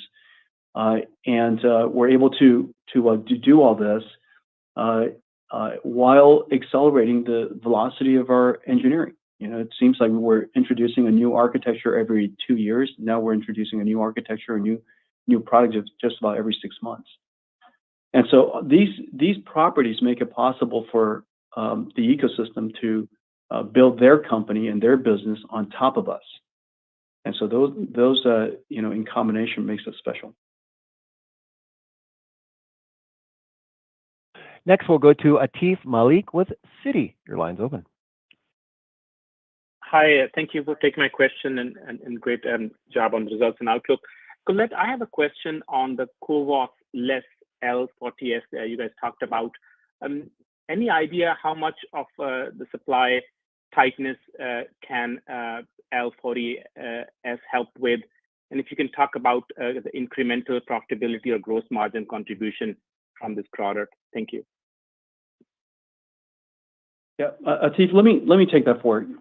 The L40S is really designed for a different type of application. H100 is designed for large-scale language models and processing just very large models and a great deal of data. And so that's not L40's focus. L40's focus is to be able to fine-tune models, pre-trained models, and it'll do that incredibly well. It has a transformer engine. It's got a lot of performance. You can get multiple GPUs in a server. It's designed for hyperscale scale-out, meaning it's easy to install L40S servers into the world's hyperscale data centers. It comes in a standard rack, standard server, and everything about it is standard. And so it's easy to install. L40S also is with the software stack around it, and along with BlueField-3, and all the work that we did with VMware and the work that we did with Snowflakes and ServiceNow and so many other enterprise partners. L40S is designed for the world's enterprise IT systems. And that's the reason why HPE, Dell, and Lenovo, and some 20 other system makers building about 100 different configurations of enterprise servers are going to work with us to take generative AI to the world's enterprise. And so L40S is really designed for a different type of scale out, if you will. It's of course large language models. It's of course generative AI, but it's a different use case. And so the L40S is off to a great start, and the world's enterprise and hyperscalers are really clamoring to get L40S deployed. Okay, next we'll go to Joe Moore with Morgan Stanley. Your line is now open. Great, thank you. I guess the thing about these numbers that's so remarkable to me is the amount of demand that remains unfulfilled. Talking to some of your customers, as good as these numbers are, you sort of more than tripled your revenue in a couple of quarters. There's a demand in some cases for multiples of what people are getting. So can you talk about that? How much unfulfilled demand do you think there is? And you talked about visibility extending into next year. Do you have line of sight into when you'll get to see supply-demand equilibrium here? Yeah, we have excellent visibility through the year and into next year. And we're already planning the next generation infrastructure with the leading CSPs and data center builders. The demand, the easiest way to think about the demand is the world is transitioning from general purpose computing to accelerated computing. That's the easiest way to think about the demand. The best way for companies to increase their throughput, improve their energy efficiency, improve their cost efficiency, is to divert their capital budget to accelerated computing and generative AI. Because by doing that, you're going to offload so much workload off of the CPUs that the available CPUs is in your data center will get boosted. And so what you're seeing companies do now is recognizing the tipping point here, recognizing the beginning of this transition, and diverting their capital investment to accelerated computing and generative AI. And so that's probably the easiest way to think about the opportunity ahead of us. This isn't a singular application that is driving the demand, but this is a new computing platform, if you will, a new computing transition that's happening. And data centers all over the world are responding to this and shifting, in a broad-based way. Okay, next we go to Toshiya Hari with Goldman Sachs. Your line is now open. Hi, thank you for taking the question. I had one quick clarification question for Colette and then another one for Jensen. Colette, I think last quarter you had said CSPs were about 40% of your data center revenue, consumer internet 30%, enterprise 30%. Based on your remarks, it sounded like CSPs and consumer internet may have been a larger percentage of your business. If you can kind of clarify that or confirm that, that would be super helpful. And then Jensen, a question for you. Given your position as the key enabler of AI, the breadth of engagements and the visibility you have into customer projects, I'm curious how confident you are that there will be enough applications or use cases for your customers to generate a reasonable return on their investments. I guess I asked the question because there is a concern out there that there could be a bit of a pause in your demand profile in the out years. Curious, if there's enough breadth and depth there to support a sustained increase in your data center business going forward. Thank you.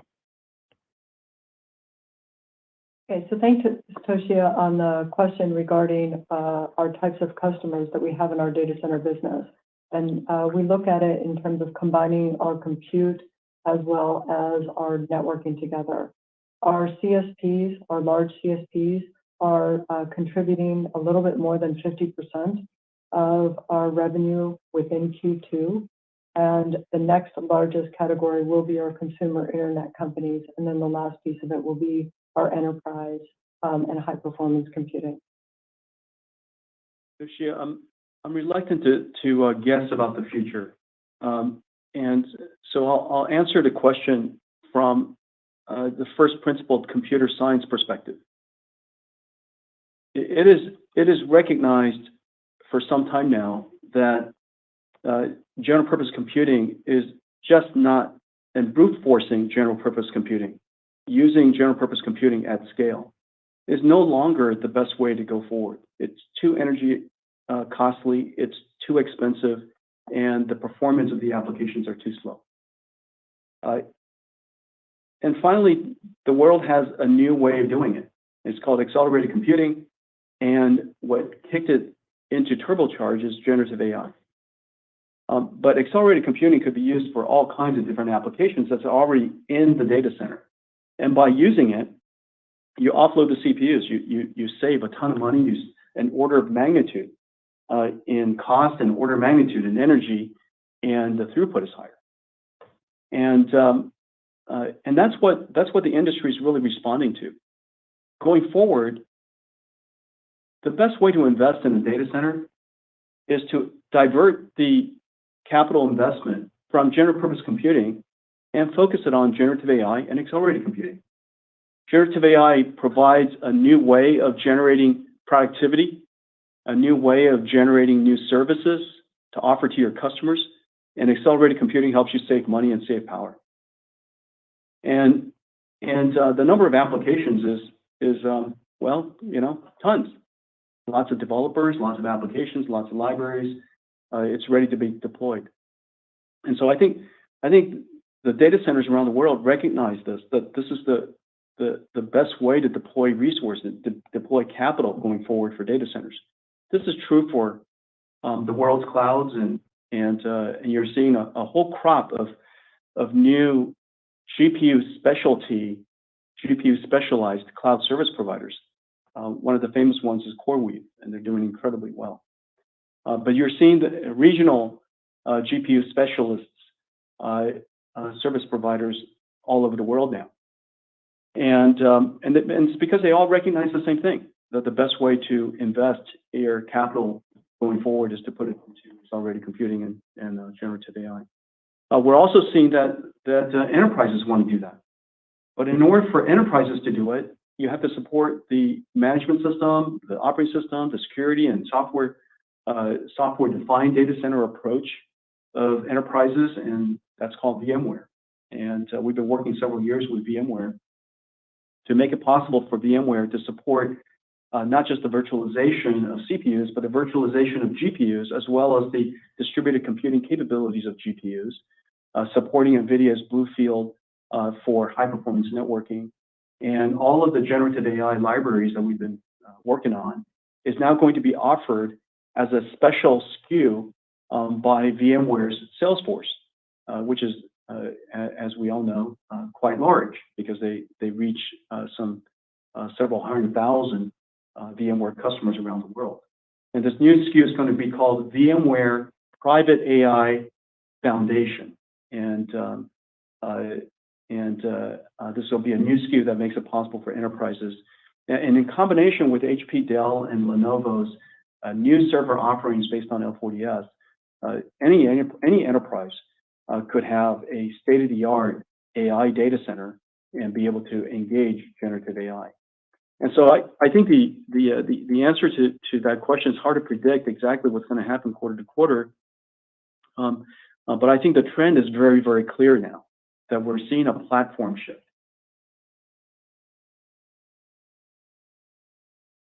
Next, we'll go to Timothy Arcuri with UBS. Your line is now open.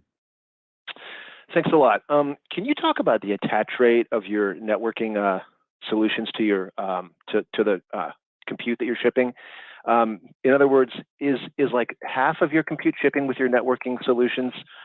More than half, less than half, and is this something that maybe you can use to prioritize allocation of the GPUs? Thank you. Well, working backwards, we don't use that to prioritize the allocation of our GPUs. We let customers decide what networking they would like to use. And for the customers that are building very large infrastructure, InfiniBand is, I hate to say it, kind of a no-brainer. And the reason for that, because the efficiency of InfiniBand is so significant, some 10, 15, 20% higher throughput for $1 billion infrastructure translates to enormous savings. Basically, the networking is free. And so if you have a single application, if you will, infrastructure, or it's largely dedicated to large language models or large AI systems, InfiniBand is really, really a terrific choice. However, if you're hosting for a lot of different users and Ethernet is really core to the way you manage your data center, we have an excellent solution there that we just recently announced, and it's called Spectrum X. Well, we're going to bring the capabilities, if you will, not all of it, but some of the capabilities of InfiniBand to Ethernet, so that we can also within the environment of Ethernet enable you to get excellent generative AI capabilities. So Spectrum X is just ramping now. It requires BlueField 3, and it supports both our Spectrum 2 and Spectrum 3 Ethernet switches, and the additional performance is really spectacular. And BlueField 3 makes it possible, and a whole bunch of software that goes along with it. BlueField, as all of you know, is a project really dear to my heart, and it's off to just a tremendous start. I think it's a home run, and this is the concept of in-network computing and putting a lot of software in the computing fabric is being realized with BlueField 3, and it is going to be a home run. Our final question comes from the line of Ben Ritzis with Milius. Your line is now open. Hi, good afternoon, good evening. Thank you for the question and putting me in here.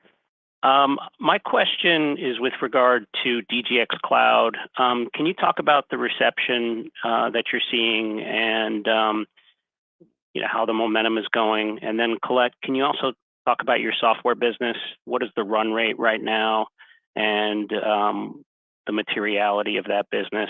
And it does seem like it's already helping margins a bit. Thank you very much. DGX Cloud's strategy, let me start there. DGX Cloud's strategy is to achieve several things. Number one, to enable a really close partnership between us and the world CSPs. We recognize that many of we work with some 30,000 companies around the world. 15,000 of them are startups. Thousands of them are generative AI companies. And the fastest growing segment, of course, is generative AI. We're working with all of the world's AI startups. And ultimately, they would like to be able to land in one of the world's leading clouds. And so we built DGX Cloud as a footprint inside the world's leading clouds, so that we could simultaneously work with all of our AI partners and help land them easily in one of our cloud partners. The second benefit is that it allows our CSPs and ourselves to work really closely together to improve the performance of hyperscale clouds, which is historically designed for multi-tenancy and not designed for high-performance distributed computing like generative AI. And so to be able to work closely architecturally, to have our engineers work hand in hand to improve the networking performance and the computing performance has been really powerful, really terrific. And then thirdly, of course, Nvidia uses very large infrastructures ourselves. And our self-driving car team, our Nvidia research team, our generative AI team, our language model team, the amount of infrastructure that we need is quite significant. And none of our optimizing compilers are possible without our DGX systems. Even compilers these days require AI, and optimizing software and infrastructure software requires AI to even develop. It's been well publicized that our engineering uses AI to design our chips. And so our own consumption of AI, our robotics team, so on and so forth, Omniverse team, so on and so forth, all needs AI. And so our internal consumption is quite large as well, and we land that in DGX Cloud.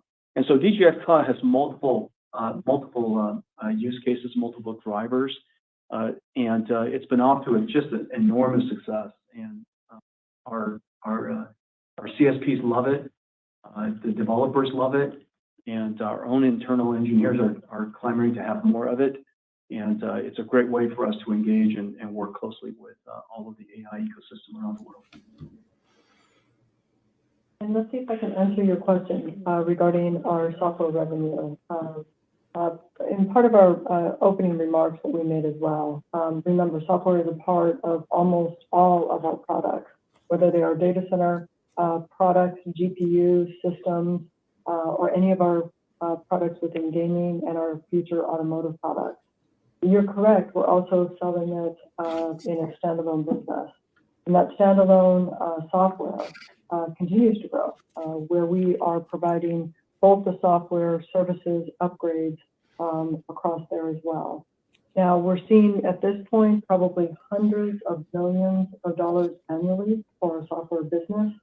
And we are looking at Nvidia AI Enterprise to be included with many of the products that we're selling, such as our DGX, such as our PCIe versions of our H100.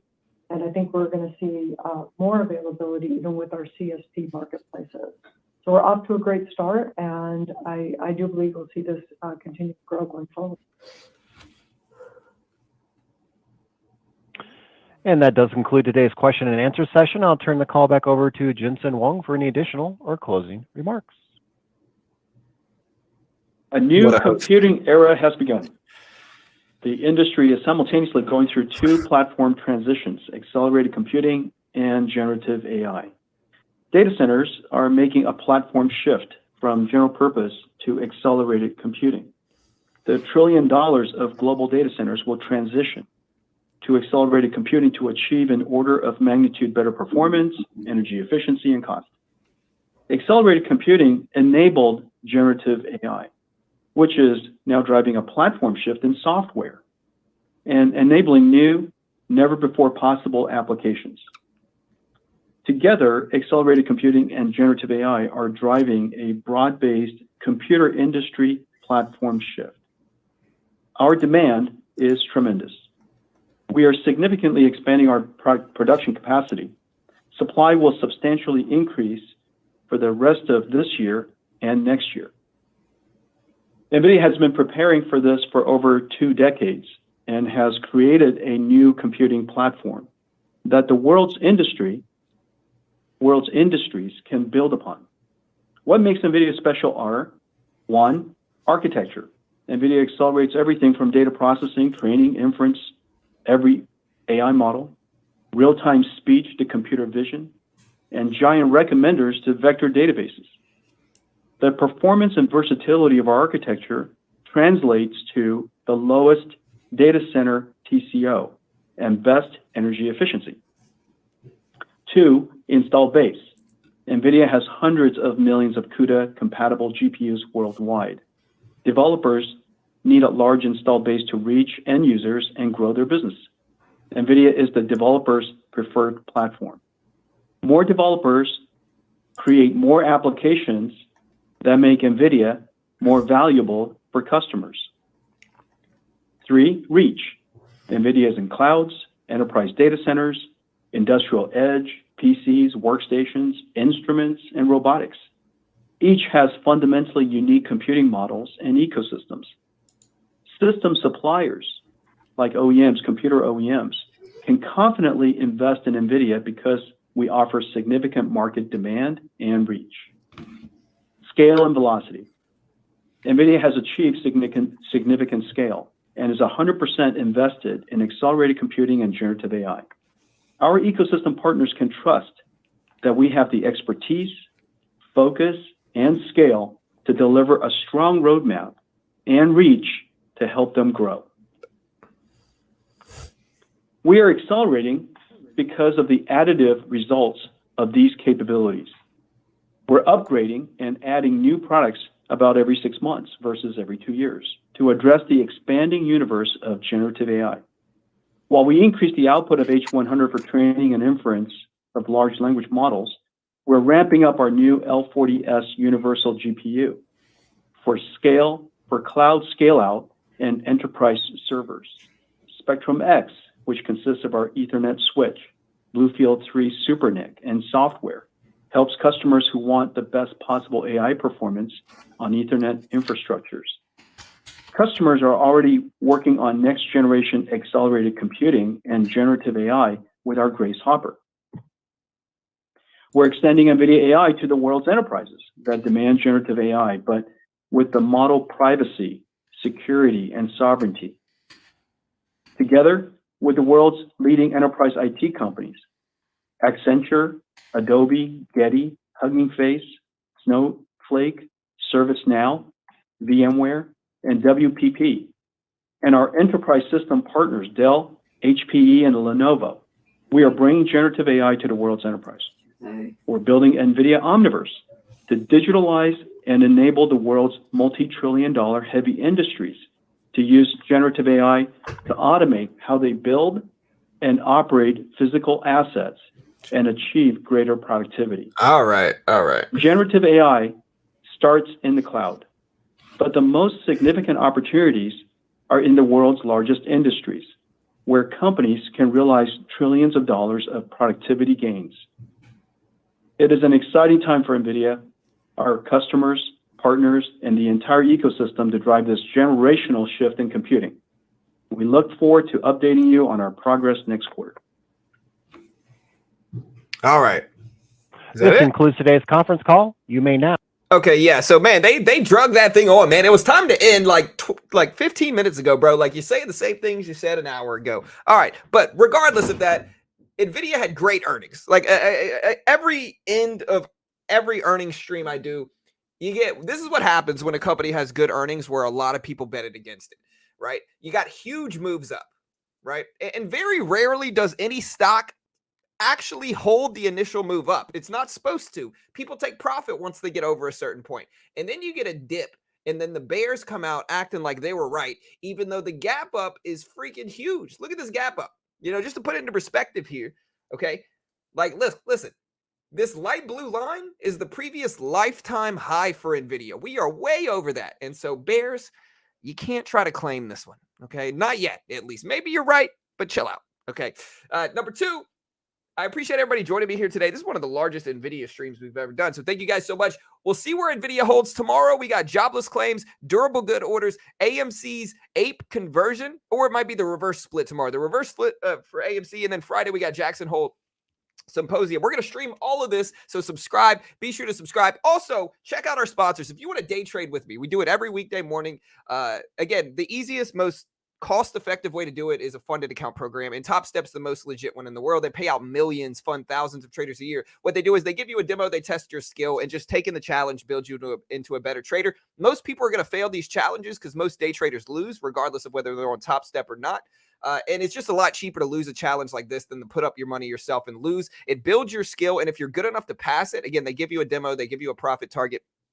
If you're good enough to pass it, they fund you between 50 to 150K with a 90% split, and they pay out millions every year. They fund thousands of traders a year, and they've been around for over a decade. They're kind of the gold standard. In the S&P 500, you can day trade. It's called the E-mini in futures. You can day trade the NASDAQ. The prices are slightly different, but it's basically the same thing, and the patterns are very similar. If you look at like the Q, which you can trade the NASDAQ or the Q on Top Step, and again, you can see the pattern in this is very similar to NVIDIA. And so if you want to day trade with less risk than putting up the money yourself most of the time, here's the link. Check it out. They are a sponsor of mine. I'm incredibly biased in their favor, of course.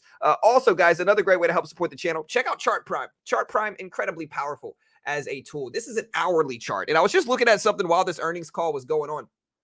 So this is an hourly chart, but look at how accurate this hourly chart is. Number one, if you put up the chart pattern script here, look at how well this little this channel was. Look at how good this channel is. Honestly, look, sell here. Look at even just the first two candles. So the first 2 hours after the alert, look at how accurate this is. Buy signal, bounce. Buy signal, bounce. Sell signal, drop. Sell signal, drop. Buy signal, bounce. Over and over and over again. Look at that trend and look at how accurate these indicators are. Again, it's like $40 a month, $40 a month. They're a sponsor of mine as well, but I couldn't help but notice this off stream. And so again, both of the sponsors are in the description if you want to check it out. Again, this one's called Chart Prime. You can also use this banner right here if you want to check it out. This banner right here, get a 40% off. You can also use promo code BTRADE.